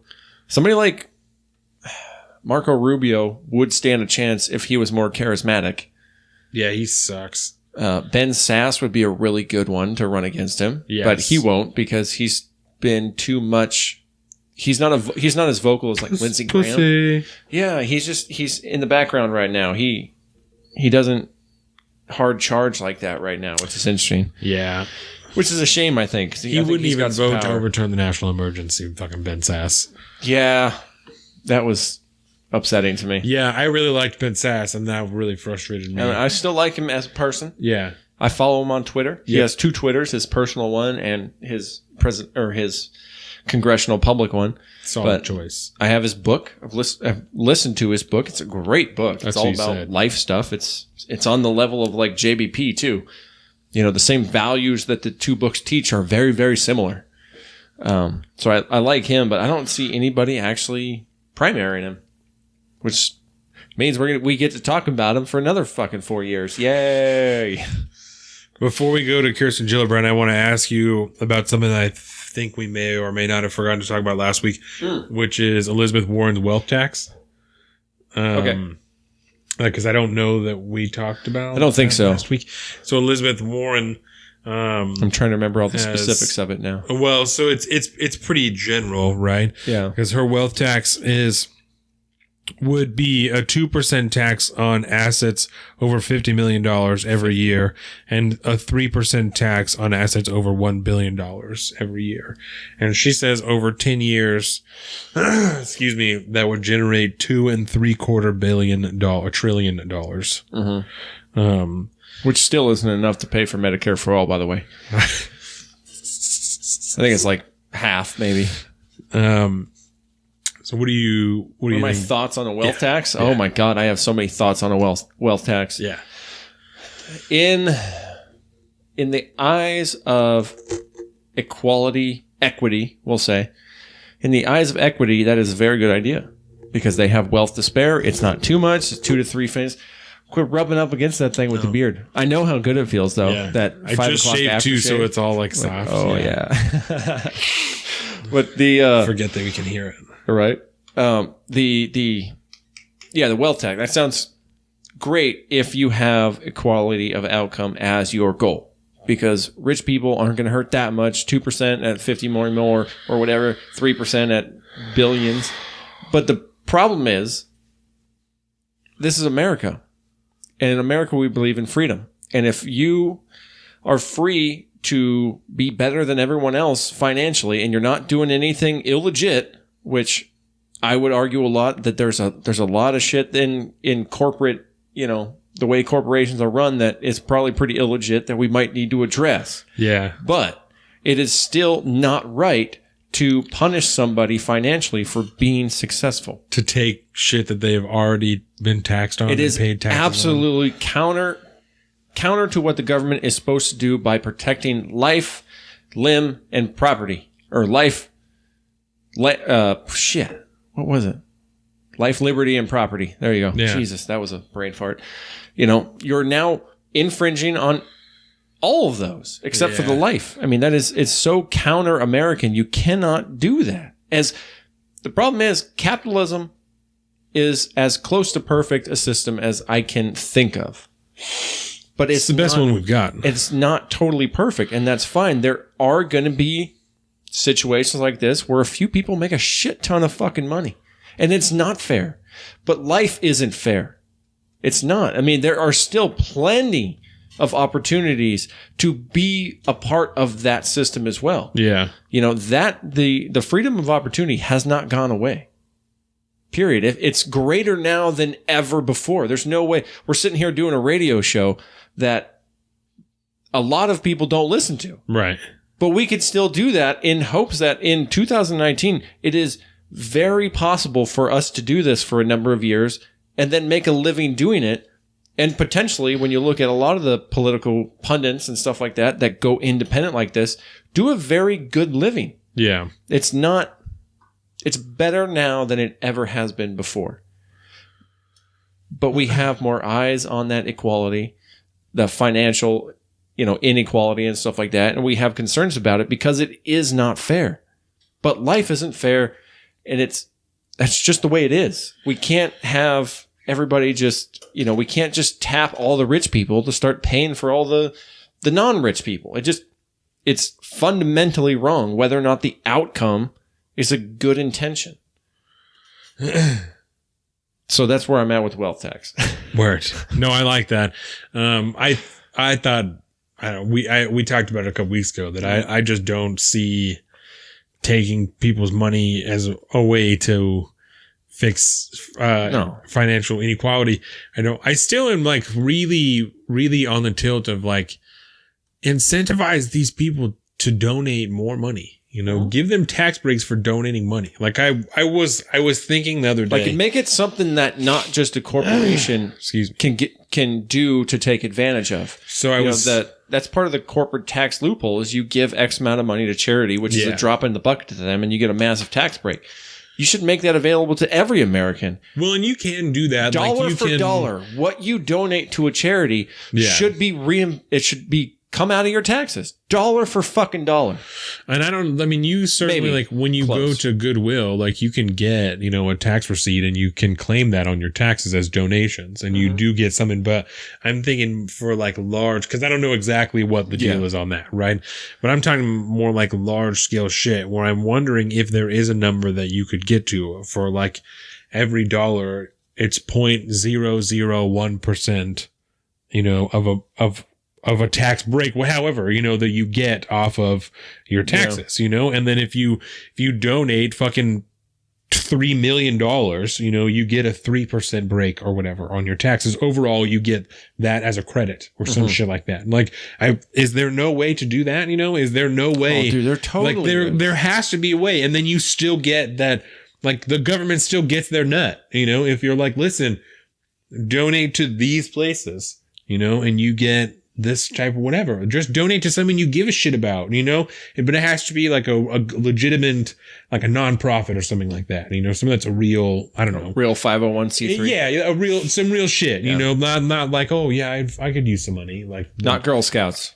No, but still Girl Scouts. I'm not going to say that. Because even at like Goodwill's, it's a tough one because it is very helpful. Right. But they still make a shit ton of money. It's just so I don't know the correct way for me to classify this, but I mean like something that's helping people, not a private charity that's like a fucking yacht club or some shit like that. Like I mean an actual charity. Like the charity that's that really people. helps people. The mom and pop restaurant that once a week, gives food to the homeless in the community or something like that. Right. Give money to them.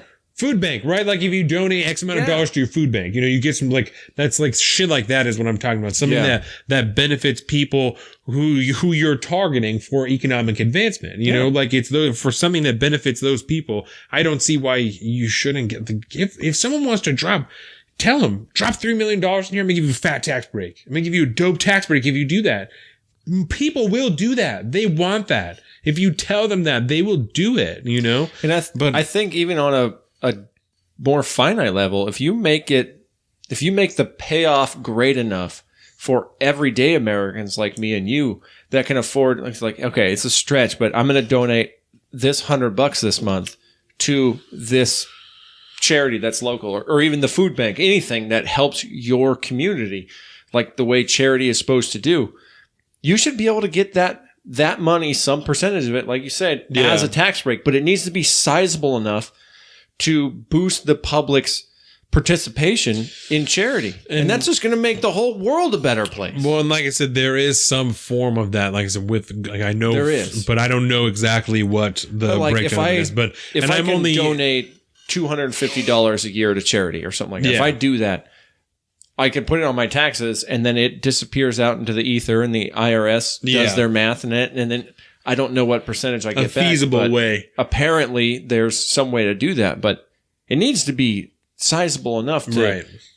Because in essence, what you're doing at that point is paying for something that the government is already funding or should be funding because there's a community need. Yeah. Right. So let's just say the food banks and stuff, they're all publicly financed. If you give to them, like you're now adding to that pot and you're that $3 that you donated is a $3 the government doesn't have to. Yeah. Could be spent on something else or we could come back to us in a tax return. And I'm only talking about these particular people because these are the people that are being targeted. I don't use the term loosely. Yeah. So that's the only reason I'm talking about people with large amounts of money is because those are the people that would be the targets of the wealth tax. You know, the people who have over $50 million, over $1 billion.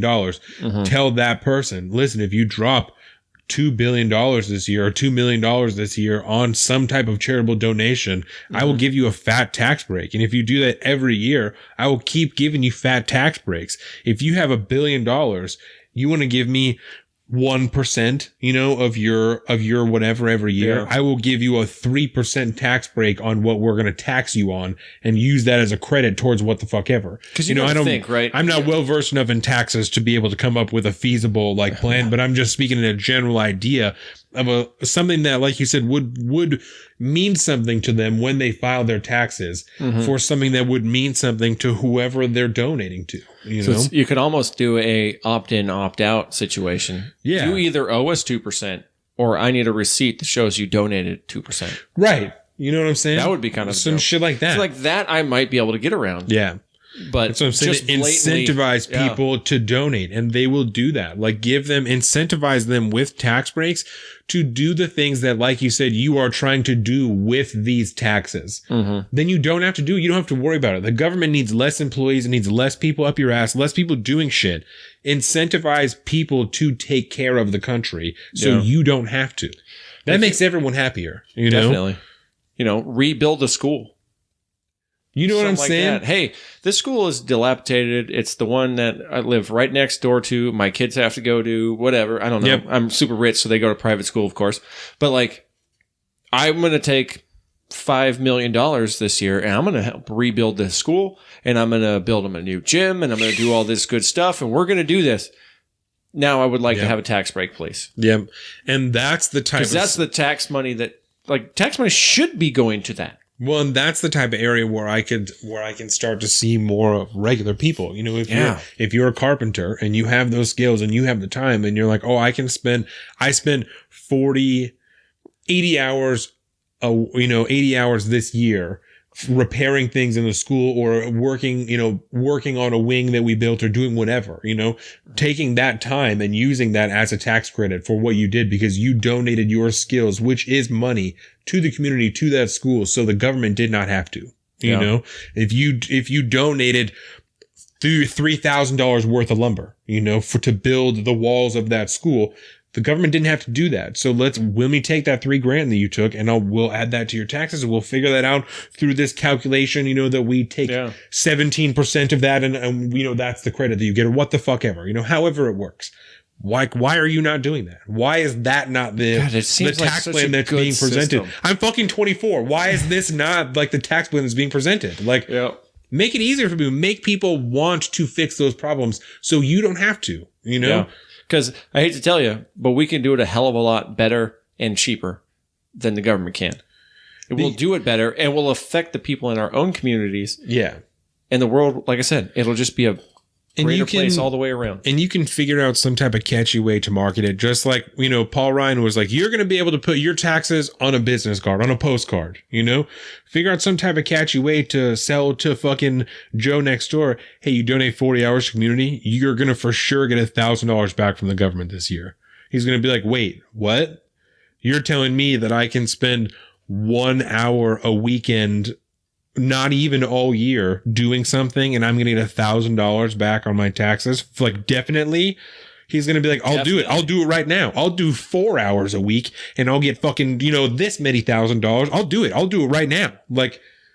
Sell that. You know what I'm saying? Sell that to that guy, and you don't have to do that. That 40 hours of work he did, you don't have to pay anyone to do because he's doing it for himself. We need to call up Eric Weinstein, tell him this. He'll run the math. Shit? He'll run the numbers. He'll make it work. That's a good one. Maybe I just have a big stupid brain and I don't know what I'm talking about, but that seems like it makes a lot of sense. And and that's why I'm not trying to give particular numbers, but I feel like there has to be a way to find numbers that make sense for the government and for the people who are paying those taxes or giving that time. You know, there's got to be a way for that to work. Dude, we put a man on the moon in the 60s. we can figure that shit out. We got to be able to do it. Jesus. Yeah. Get NASA on it right now. So, so I guess that's where we stand on the wealth tax. Yeah. What we think should be coming out of her mouth and not what is. Yes. So the next person they talked about, and that was Kirsten Gillibrand, right? And I wanted to talk about this when we were talking about the Green New Deal, that she was actually, when she talked about it, she kind of came with the idea of like, why not try for zero emissions, you know, which I felt like was really the most legitimate argument for the Green New Deal, you know, for the non-binding resolution. Best argument is like, well, why the fuck not? You know, it's because that would be great. You know, I don't think we can do it now, but if we could, that would be awesome. So why not? You know, that's when I read that. I was like, well, fuck. Like, you got me there. You know, why not try? Like, it's, you know, if we can all agree that would be ideal, if everyone could have a job and it was green energy and everything would be cool. If that would be the best, then why not? You know, because it's non-binding. You're just saying that that's the best. So why not? And I was like, dude, that's it. Like, why not, man? And I think that's a perfect attitude to the way she's been running her campaign this so far. her bumper sticker is Kristen Gillibrand. Yeah. Why not? And I didn't hate her when I was listening to her. They talked a lot about her like changing her mind on certain issues, you know, because I guess that's been a problem. I don't really know that much about her. So it is to them because they're rather progressive on that politics podcast. But she used to, particularly in guns, in her earlier career, she was very for guns. Now she's very anti-guns. But she has a legitimate argument against that. It says, hey, as I get older and I learn new things, why can't I change my mind? Yeah, that's what she said. Not? Was when she grew up. She grew up in northern New York where people are hunting all the time and doing that type of shit. Yeah. And then she said, as I did more service here, I met with more people around the country and my views broadened and they changed to this, which I think is fine. You know, there's nothing wrong with changing your views as long as like that you're able to at least express some type of logic as to how you got there. No, man, you should change your views. Instead of one day you're like, no, gay marriage, you know, marriage is between a man and a woman. And then the next day you're like, no, gay marriage is like, that's totally legit. Let's do that. Like that's Hillary Clinton. So it's, you know, I don't think that there's anything wrong with that. I don't know that much about her. Like I said, I didn't know who she was before this. I will. That's going to be the story of her campaign. Kirsten Gillibrand? Who? As sexist as I'm sure some people will say this is, she got a really pretty voice. She has a super pretty voice. Like a very pleasant voice, I felt like. Okay. When I was listening. You didn't think so? I guess I just didn't. She's so milquetoast to me. So she sounds pretty. Maybe that's what I'm trying to say. Like, oh, okay. You fucking patriarchal. So, no, I mean, she doesn't. After 2 years, 2+ years of listening to Trump rant, I could take somebody that speaks like Kirsten Gillibrand. Yeah. But the problem is she's never going to go anywhere because her platform right now is, you know, it's essentially, like you said, why not? She cannot make a cogent argument towards any of the issues one way or the other. She's so middle of the road on everything and she's totally bland and she's got nothing of substance coming out of her mouth. And that's what she's saying. Not that she doesn't have substance, but that she is middle of the road and that she's very bipartisan. And, you know, I've passed bills on sexual assault with Ted Cruz and Rand Paul voted for them. And then I passed a bill that Ted Cruz co-sponsored that has to do with, you know, sexual, Sexual assault in the military. Yeah, no. After that, what the fuck am I trying to say?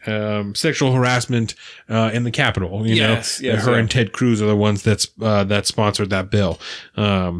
She talked a lot about division among the country. And that. So I think that is like her shtick. Is that she's like, I'm trying to be as moderate as I can and still appeal to the Democrats because things have been so divisive. And I at least appreciated that part of what she was saying, that because I think that that's not untrue, that Trump has divided people among as many different lines as really possible, whether or not that was his intent, that's what's happened, that there's all kinds of different ways. People are just split on fucking everything now, you know, and whether or not that's because of him or whatever, it's happened in his presidency, Yeah, definitely. So I would just say then as a candidate, she, like I said, she's too milquetoast to go anywhere because, especially running as a Democrat in the environment that the Democratic Party is right now, like that doesn't fly. You need to be an activist about something. And she just isn't. She's so middle of the road. She's going to get left in the dust. And I hate to say it, but somebody like Howard Schultz, she doesn't have any original ideas. She just goes, why can't we all get along together and all this stuff? But why she cannot operate that way within the Democratic primary and have anywhere to go. No, she certainly won't be able. She certainly won't be able to get enough of the Democratic vote with that mentality, the way that they look right now, or at least the way that they expect them to look right now. You know, it's expected that they're going to have so much youth, that comes with this new wave of voting. And if that's the case, then her being that moderate is not going to work for them, because those are the same people that are going to Dianne Feinstein's office and screaming at her about voting for the Green New Deal. You can't even vote for me. So that was the greatest video ever. Yeah, but not yet. Not till Mayor Pete's in office. Mayor Pete, Buttigieg. Yeah, but I didn't. So I didn't hate Kirsten Gillibrand. I see. She appeals slightly to me because of her trying to be moderate, but I agree that I don't know in the world of politics that she's going to be able to get a whole lot of footholds and really do shit with that mentality, because if she had any kind of real true following, she would do better as an independent right now. Yeah. Because she does not belong in the Democratic Party as it is. Yeah. Even with her being an establishment member of Congress. She's been there a good long while and sponsored a lot of bipartisan legislation, like you said. I think she's not 10 years. Yeah, I think it was about 10 years. But yeah, she's just not a superstar. And right now, Kamala Harris, all the other superstars, Elizabeth Warren, Cory Booker, Bernie Sanders, old Beto, they're all... Beto's in. Yeah, baby. But unfortunately, she ain't going nowhere. She's a wet towel. Yeah. And stuck to the floor. And so now, do you have anything else about Kirsten Gillibrand? Other than the fact that I think she's almost as robotic as Hillary Clinton was at the end? No. So the last person that they spoke about was Tulsi Gabbard. Yeah. Who I know that you love, and I've heard a lot of people that I know say that they really love Tulsi Gabbard. Well, I don't know if I love Tulsi. I used to. So what changed for you about Tulsi? See, what had happened was... Well, no, there's been some things that have come out, and she's gone...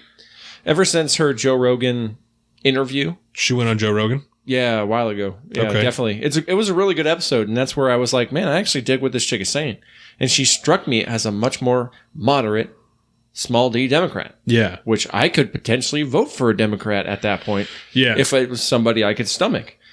But she's gone a little bit more farther left, especially on things like gender issues and, I think she's come out and endorsed the Green New Deal, I think. Well, and she took so much shit for her dad used to run or does run like a church for like sexual conversion therapy. So she's taking a lot of shit for that. So I'm sure that was something. Do you remember? Did you listen to the Barry Weiss episode, Joe Rogan? No, I have not listened to that. Oh, that's actually a really good one. Did she talk about that? Yeah, I like Barry Weiss actually as a human. But yeah, she had said something and she didn't really know a lot about it, but she didn't have a lot of details and stuff. And Joe pushed her on it. So she had to shut it down. I was like, I don't really know all about this, but she mentioned it before it really broken anywhere. Yeah. And yeah, that she had worked for a little while for her father, who runs this church that essentially runs straight camps or straight programs or stuff like this. And she doesn't endorse that whatsoever, mind you. And she has disavowed that and said, I'm sorry I did that back in the day, blah, blah, blah, blah. I like the fact that she is a veteran of she's a veteran. And combat veteran, right? Yeah. And she's still serving in the National Guard, even as a member of Congress. Just double service, bro. But she also has some very strange... Double dip. And who am I to judge her on this? But she has actually had a face-to-face meeting with Assad. Yeah. And she doesn't think Assad is really a bad guy. And I think he just essentially pushed one over on her, and she was ignorant enough to fall for it. But who am I to know? Because it's kind of ignorant. But I don't feel like that's really necessarily a good thing. No, and so I had a question about that, right? So she, as a result of her meeting in Syria with Assad, said that she's not in favor of economic sanctions at all, anywhere, because all it does is hurt the people, Which it does.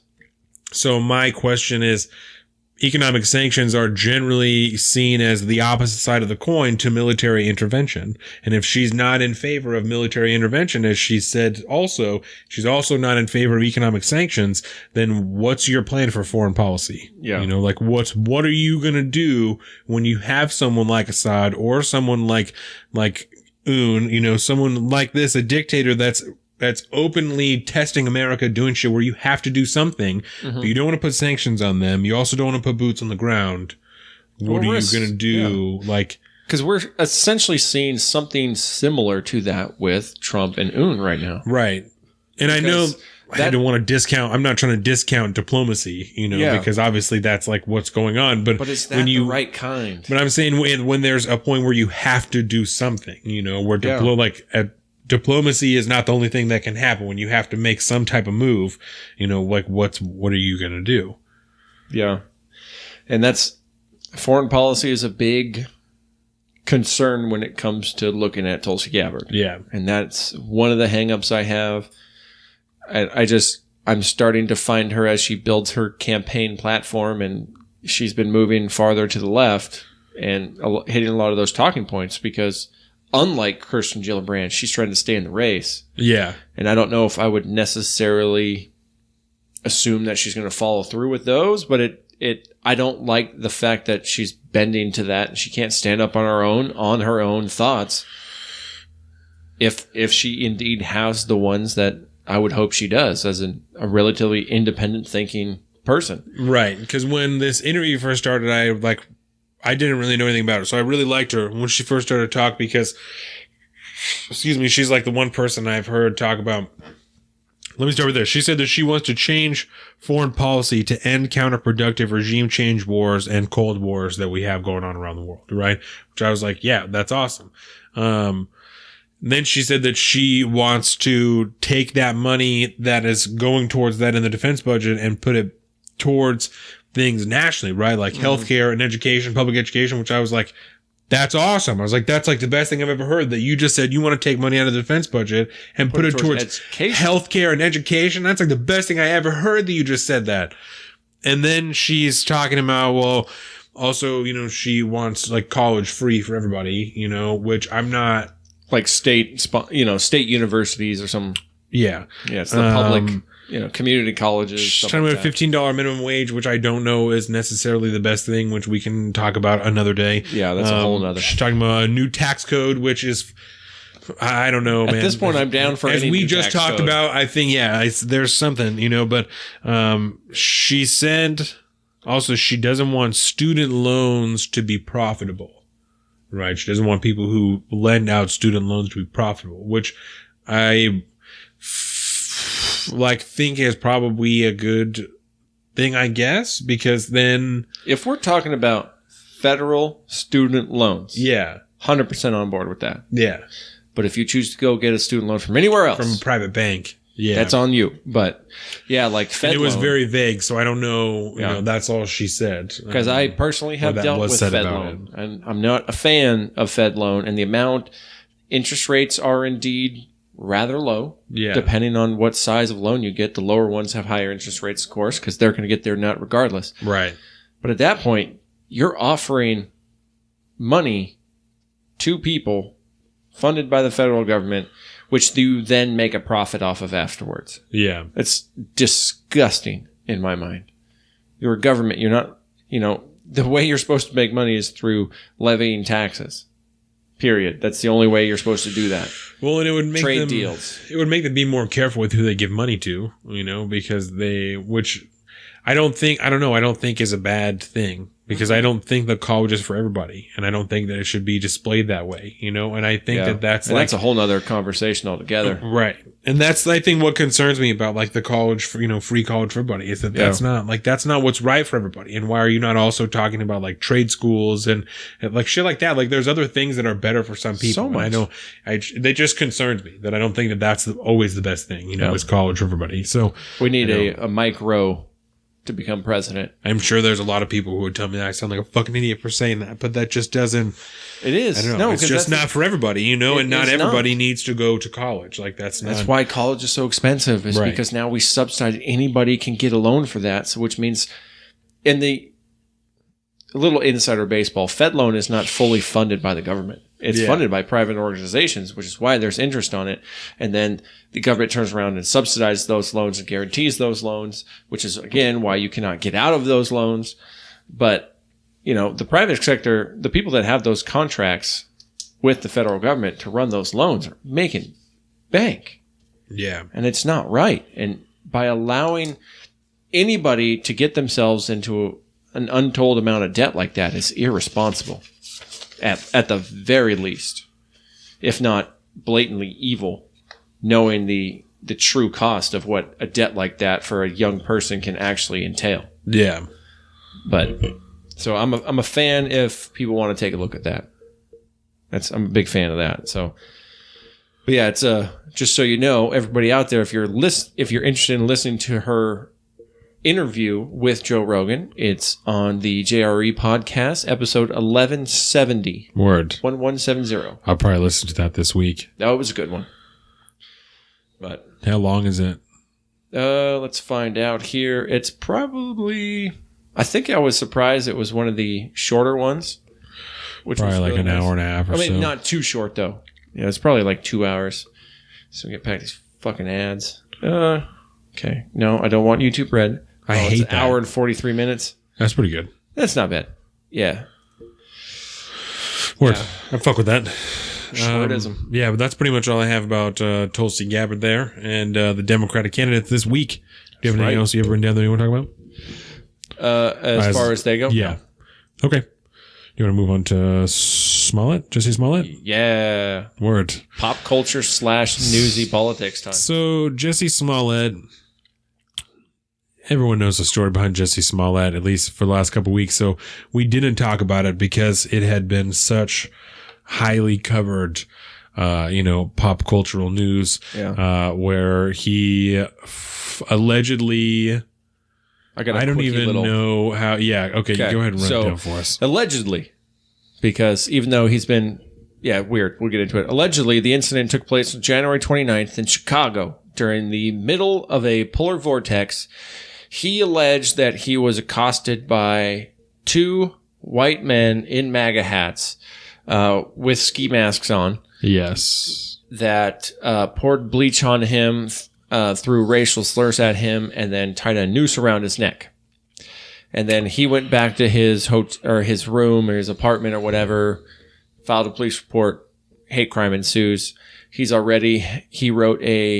There was a letter that he got, a threatening letter, a death threat to his life that he got, and did it come to his house or to the studio? Do you know? I think it came to the studio, and so all this stuff is alleged. This has all happened. That's what builds the Jussie Smollett case, and this all of a sudden we have Kamala Harris and Cory Booker going out there saying that this is a modern day hate crime, right? Yeah, and then as the investigation ensues, we find out that is not exactly what happened. Yeah. So the two men that allegedly accosted him were two Nigerian brothers who happened to know Jussie Smollet and who he paid them with a personal check to come do this to him. He signed it, right? Yes, which he signed himself. Yeah. The letter that he received was written by him, sent to him.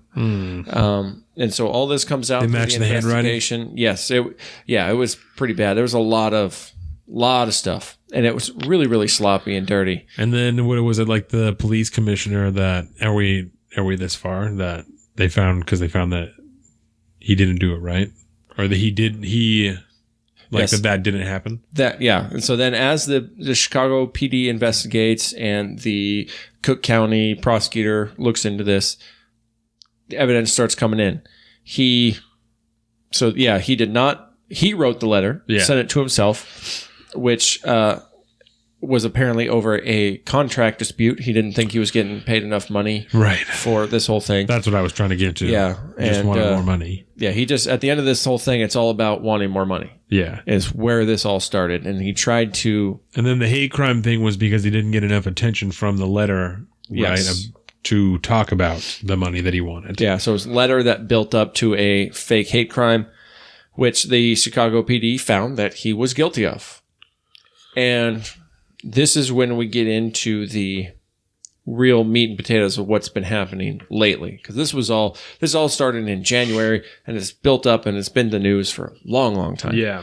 But the latest and greatest things that are happening we're finding out that it was this week that the Cook County prosecutor, what's her name?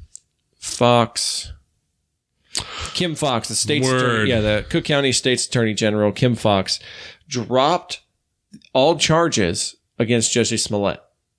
And so this was before the case went to trial. Mm-hmm. It was done in front of a grand jury, and the Attorney General made the call that they were dropping all the charges. And so he was going to be getting a sentence essentially of community service with Jesse Jackson's nonprofit organization, which he's already done. And that was it. So he made a public announcement, which everybody expected to be an apology, but he insists that he is still innocent. And now this whole thing kind of happens, and it happens pretty fast, right? And the NAACP nominates him for a 2019 Image Award. No. Yes. Oh, no. And so, but now we have... Oh, no. The Chicago PD, the head of the Chicago PD, coming out and saying that this guy is indeed guilty. This is how this worked. Like, we found, all the evidence is there, and it never made it to trial. It just was a plea agreement? The court documents have been sealed, quote-unquote, accidentally, as Kim Fox would say, which should not be the case from many legal minds that I've been hearing on all these various podcasts are saying, that's no way, shape, or form how this is supposed to work. And so he was guilty of this, 100%. Even the mayor of New York, or of Chicago, who is a crazy left-wing nutjob, comes out and is shitting on this guy and is shitting on the Attorney General, Kim Fox, for dropping all the charges. So it looks like... faking a hate crime. So it looks like he went in and took a plea agreement, but as part of his plea agreement was but I need these to be sealed so no one knows that No plea agreements. That's not how any of this went down. But it's sealed. That's what I'm saying. Yes. The documents are sealed. The documents are sealed because, and this is all allegedly, and President Trump has actually told the FBI to look into this because of the federal level hate crime, which was the sending a death threat through the mail. So now they open themselves up to the FBI. But Kim Fox was the one, because she's the top prosecutor, that ordered the files sealed. And she also was the one that made the call to drop the charges.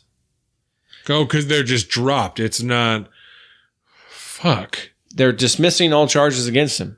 He did this, but he's getting off scot-free. He had to forfeit $10,000 of his bail money to the city of Chicago. So they're they're And he has to do some recognizing community that service, right? And the community service, which some are saying that he's already done for Jesse Jackson's nonprofit. But either way, So I don't understand how he has to do community service if they're saying he didn't do anything wrong. they're not saying he didn't do anything wrong. They're just dropping Only the charges. he and his lawyer are, by the way. But if they're dropping the charges, then how are they able to make him do anything? That's because he was guilty, but they're dropping the charges. None of this, you are confused right now because this is not the way the justice system works. So the other little side note, which is kind of interesting, is that somebody who was it? I can't remember the name of her now, but it was a family friend, I think, of the Obamas, reached out. They know Kim Fox, and they reached out to her and asked them to essentially kind of keep it quiet for the sake of the family and do all this stuff because at that point he was considered the victim still. And so what the fuck? They're trying to say that kind of is why the documents got sealed and so on and so forth. The state's attorney general, due to just that simple proximity, being that close to somebody that knows the defendant in this case, should have recused herself and failed to do so, even though she, like, quote unquote, said she was going to, but her office did not actually file the paperwork correctly for her recusal, so she was never actually officially recused from this case. The IPBA, which is the Illinois Prosecutors Bar Association, when this came out that she dropped the charges, wrote a scathing memo that they released publicly that essentially kind of, through a very long legal way of saying that there's no way, shape, or form does the Bar Association think that this is a just ruling or that anything about this is normal. It is completely unfamiliar and abnormal to those who practice law in criminal courthouse across the state. Shit. I mean, and now that the FBI is looking into it, they're probably going to disbar her.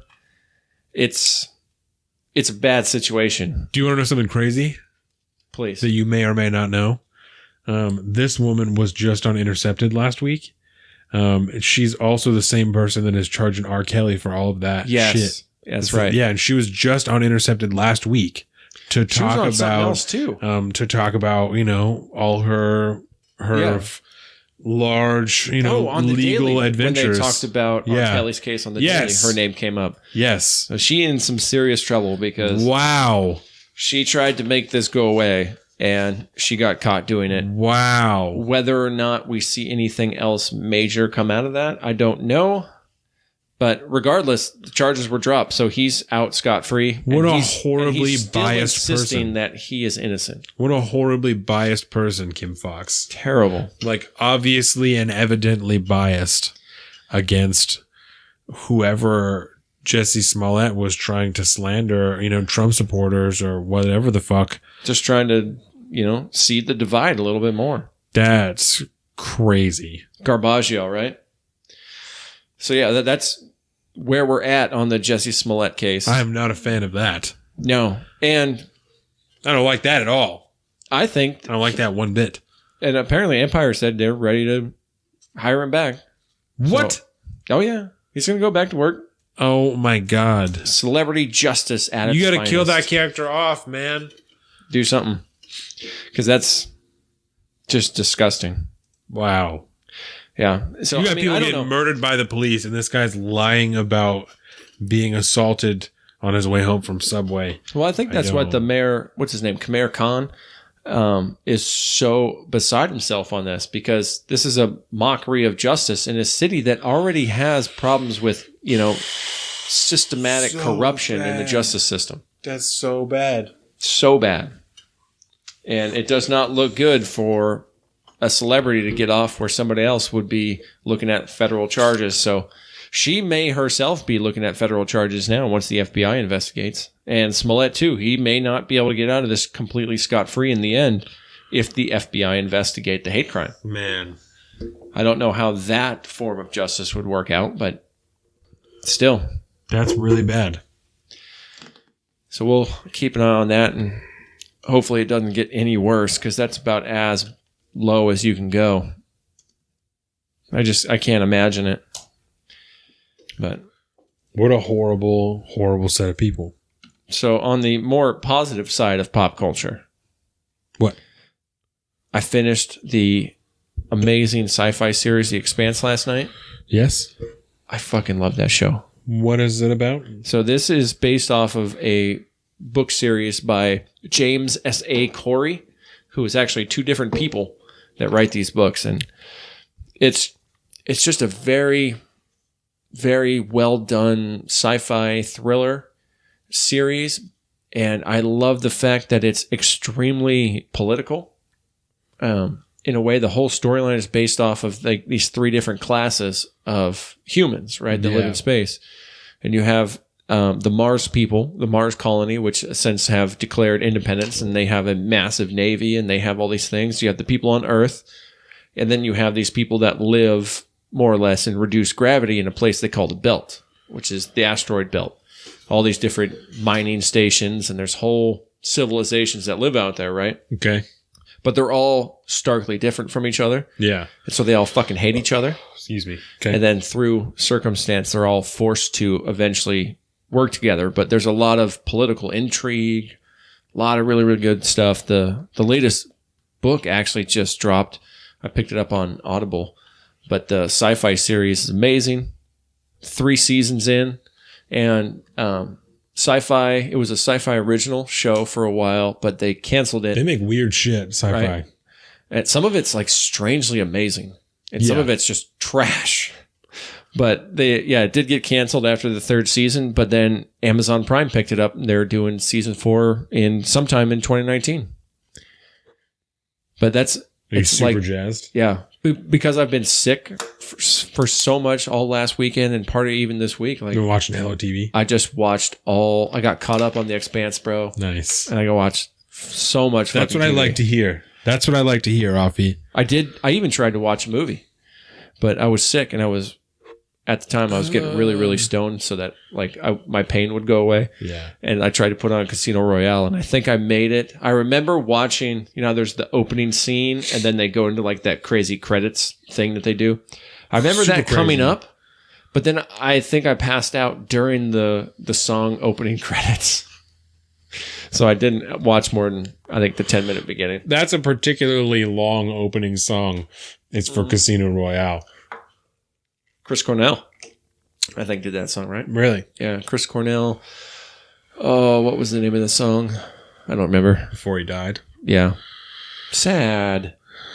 Chris Cornell was awesome, too. But you've been watching anything? Yes, and I have. God, I'm so happy you set me up this way. So we watch a lot of shit that you don't have to pay attention to, right? Yeah, like The Office. Yeah, and so Jordan loves baking, right? And there's a show on Netflix that's called The Great British Baking Show. I have heard of such show.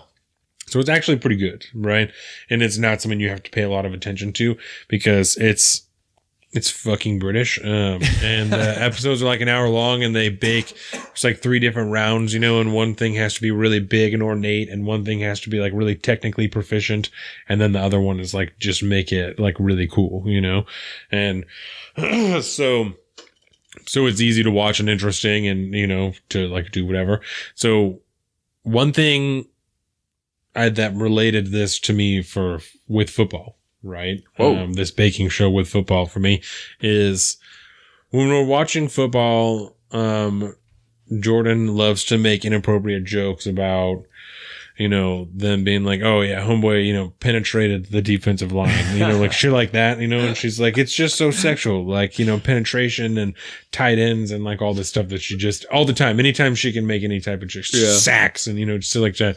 So, and I'm always like, that's not funny. Like, it's not sexual. Like, this is fucking serious. Like, it's football. It's like, this is like, we're taught, that's just what it's called, it doesn't matter. And I'm like, I don't like that they say penetrate either, but for some reason that's what they're saying, and we just don't talk about it. Like, you just don't talk about it, Get your mind out of the gutter, Jordan. So we're watching this baking show and they're making a cake and they're trying to put some type of sauce in the cake, you know, and they're like, oh yeah, like this, you know, the sauce got really good penetration into they always call it sponge. It's never cake, it's sponge, you know, into the sponge. The cake is the whole thing. The sponge is like what I would call the cake, right?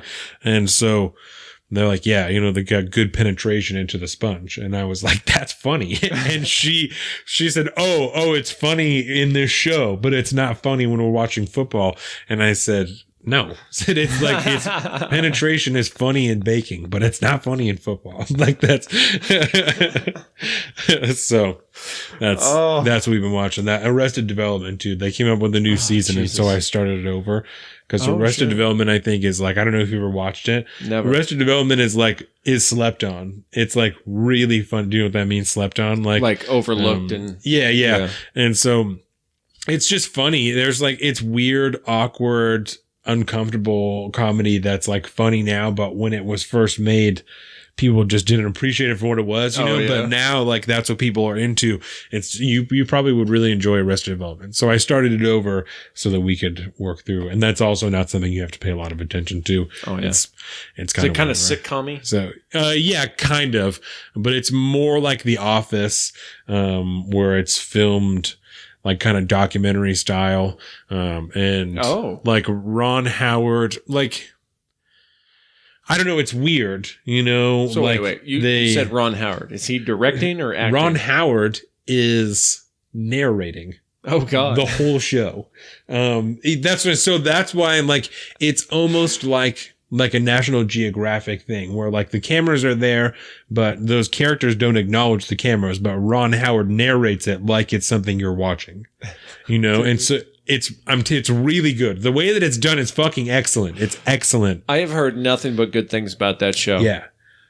And I just never watched it. It's excellent. At least the ones, it was on Fox. Of all channels, it was on Fox when it was first made. Yeah. And it was gold, that fucking comedy.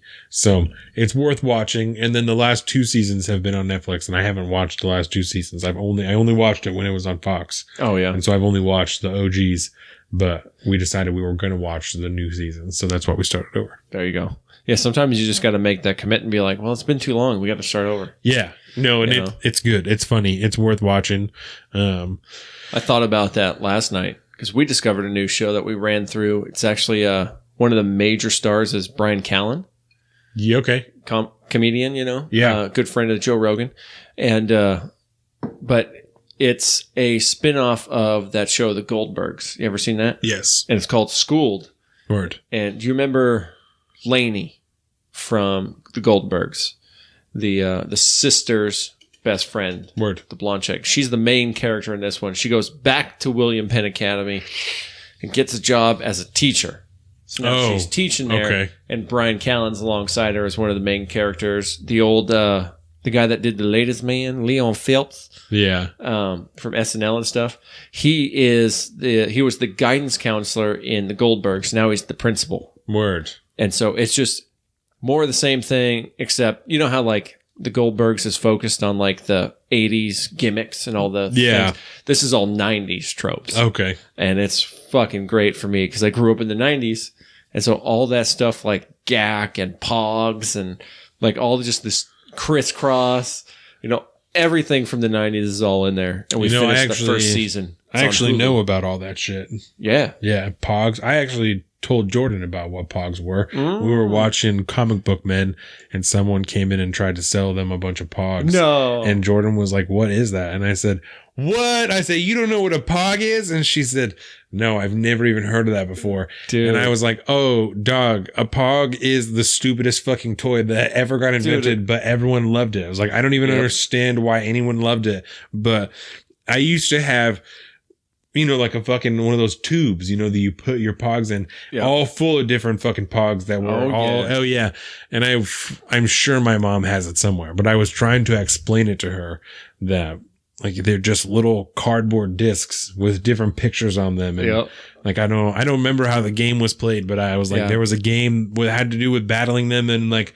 poppers or some shit. Yeah. And fucking. So you had the slammers. Yeah. Yeah. It's like that's like jammers hard or slammers. ones. Yeah. Dude. I couldn't. Yeah. I was like, I'm like, I don't remember what like the deal was, but there was some type of game having to do with Pogs, and you're taking Pogs and you're trading them, and fucking, I stole all these guys' Pogs, and I don't remember, but. It's because my sister's 7 years older than me, so I was just exposed to all of that shit when I was growing up, you know. So I have a lot of that shit. So I even had a Pog maker that my parents. You had a Pog maker? Yeah. Oh my god! Like put your own pictures on them? Yeah. So all you did was you just took a piece of cardboard that would fit in the machine. Yeah. It was only so high, so you couldn't go super big. But you take a piece of cardboard that you like. Took your glue stick and put a picture on it. You put it in this little machine, and then it had this little crank that you did, and it cut it out into a Pog circle, and you had your own Pogs. That's fucking cool. Then the novelty kind of wore off. Yeah. Because do you then still I could have the Pog maker? Oh God, no. I have no idea what happened to that thing. You know what we should do? Salt of the Streets Pogs. Oh God. That is a way to catch our type audiences. Pogs, bro. Oh. We need to look into a Pog maker, because it can't be that expensive, a Pog maker. Could probably eBay one for $20, a Pog maker. I don't think we need to actually go with Pog maker. Just we need to figure out how big the Pogs are. Yeah. You could probably use one of the punch. Makes way more sense. So you just get a little punch, boom, boom, boom, boom, boom. That makes much more sense. Oh my God. Yeah, I think you're probably right. Pog maker with us, I was really jazzed on that. So that's right. So there you go. I've actually been a normal human and watching things. I've been playing video games. Good. I'm proud of you. I haven't played any Madden this week, and I'm frustrated about that. But tomorrow, Jordan's going to a baby shower. And so I'm going to do some drywall, and I'm going to play some Madden tomorrow. I'm going to finish all the drywall I possibly can in that laundry room. Definitely. Not even just his bedroom, but like just our actual laundry room too. Yeah. And the fucking assholes who built that house, the piping is done all fucked up. So I can only do so far, you know? So, but I'm going to do the best that I possibly can to cover everything I can with drywall and like make it look legit. But they really fucked me when they put that shit in there. You know, we figured out that every generation of man to live in that house has built something in that house. And so I am just furthering that line by building Dax's room in that house, which I think is really cool, because Jordan's mom grew up in that house, you know, and it's like, yeah, that's dope. It's an old house. Yeah. It's great. Super dope. Yep. It's super cool. So, unless you have anything else, we can head into fucking sports. Yep. So let's see here. The first thing that I have, Rob fucking Gronkowski announced his retirement this week. Oh, it was coming. Yep. Gronk finally retired after, Jesus Christ. Let's see. It is 9 seasons, Rob Gronkowski. He had, 521 receptions, 7,861 yards, 79 teeters. Wow. All of the seasons with the Pats, balling the entire time. Absolutely incredible. Jeez. Lowest amount of games he ever played. In 2013, he played 7. 2016, he played 8, but all the rest of them was 16, 16, 11, 15, 15, 14, 13 this last year. He started to struggle with injury. His back is really fucked up. He's bad. He's had back surgery and stuff like that. So Gronk will be sorely missed on the Pats. And I kind of think that they signed another tight end. I'm sure that I talked about it already. I don't remember. But something feels familiar. Yeah. Off the top of my head, for the Pats. I think that's because when they brought on a new tight end, we were talking about whether or not Gronk was going to retire. Yeah. Chris Eitzman to the practice squad. Chris Eitzman. Yep. Yeah. Chris Eitzman. Yep. He's a Nazi. But After that, Jordy Nelson also is retiring. He announced his retirement this week after 11 seasons. He has 613 receptions, 8,587 yards, 72 touchdowns. Just a few less than good old Mr. Gronkowski over here. Roberto. Yeah. Let's see. That's just insane to think, though. He's been around for as long as I've been paying attention. Matt Lacoste. They did sign a tight end because they released Dwayne Allen, who was their tight end. And then they got Michael Bennett in a trade with the Eagles, and they fucking signed Terrence Brooks, Bruce Ellington, Maurice Harris, Matt Lacoste, who's a tight end, Mike Pennell, John Simmons, damn, Jesus, and Adrian Claiborne. Oh, Claiborne's a good sign too. So the Pats do have a tight end. Guard TJ Lang is retiring, and then punter Shane Lechner. After 17 years, Lechner's retiring. 7 Pro Bowls, this motherfucker. The Bills released Chris Ivory this week. They have Frank Gore that they signed just a couple weeks ago, and then they also still have LaShawn McCoy over in the Bills backfield. They signed Cole Beasley out of Dallas, and fucking someone else they signed. So they have some more receivers over there. The Bills might look all right. Their quarterback can throw. They're trying. Yeah, they're definitely trying. Lots of running from that motherfucker. Yeah. I think preseason last year it was, are the Bills going to be in it this year? They've made a lot of moves, and then as soon as they started play, not their year. Yeah, and they started to look better towards the end of the year. I think once Josh Allen is his name. Once he had some more games under his belt, and he was injured for a little while in the middle of the season. So once he came back and kind of got his shit together, started looking a little better. Was announced this week Doug Baldwin is going to have a sports hernia surgery. Ooh. So this coming off of his knee surgery that he had, and now he's going to have this hernia surgery. So he's got some shit going on. It'll take a little bit of time to recover, but I would assume that he would be fine by the time the season rolls around. Yeah, it's only March. Yeah. Barely still. But by the time you get this, it'll be April. Right. Shoot. Jared Cook, tight end, he signed a 2-year deal with the Saints, which is dope. He's a great pass catcher. He was the number 1 pass catcher out of the Raiders last year at LA because their team was fucking such ass. So he's with the Saints now with a great quarterback and a good system, lots of good receivers there. So that's a good move for him. The Raiders signed linebacker Brandon Marshall to a 1-year, $4.1 million deal. They also signed Isaiah Crowell to a 1-year deal, $2.5 million, and Luke Wilson to a 1-year deal. Lukey Fresh? Yep. Luke Wilson. Because the Raiders got they got money right now. They got a team to try and rebuild, to try and win some shit. Yeah. The Eagles, they signed Richard Rodgers to a 2-year deal, and then they acquired Jordan Howard from the Bears for a 6th-round pick. He's a running back. So that's good because they've had all kinds of fucking trouble at running back. They've had 3 or 4 and they all get hurt, and it's bad. And the last thing that I have as far as sports, right? Cowboys, they have a DN, DeMarcus Lawrence, who is now like one of 2 starting fucking D linemen on the Cowboys now because they had those 2 that got popped for drugs and they're suspended. So I have some rankings here, right? Because the Cowboys offered DeMarcus Lawrence a 6-year, $120 million contract, and he turned it down, right? He declined it. He said, no, I want $22.5 million a year.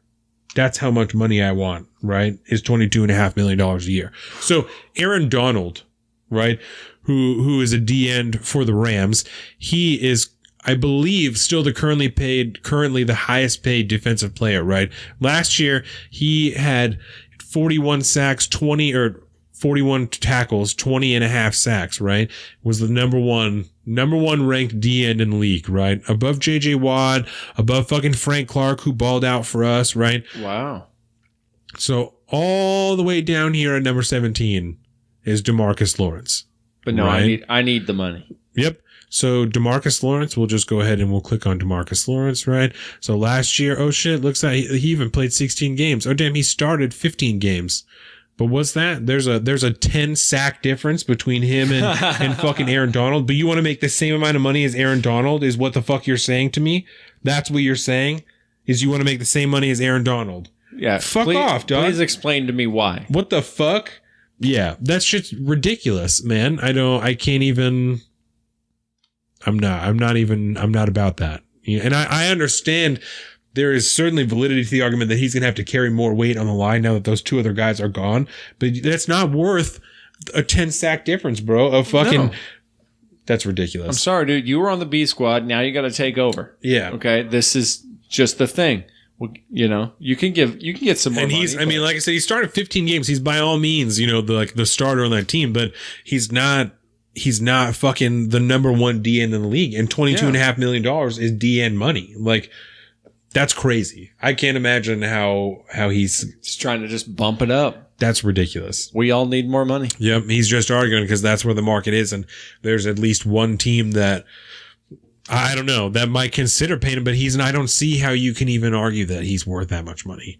That's crazy. He's great. He's a great player. I'm not going to say he's not a great player, but he's not worth that. He's not even as good as fucking Frank Clark. And Frank Clark isn't asking for $22.5 million a year.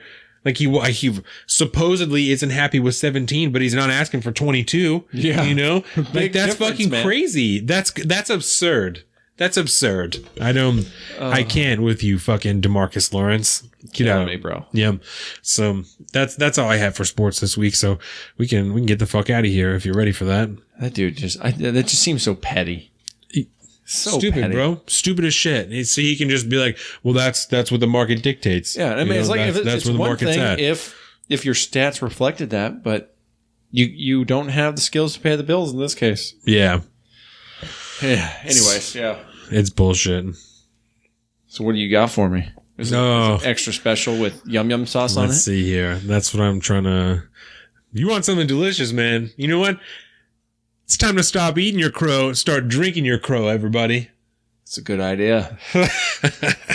Drink it up, dog. Old Crow Medicine Show.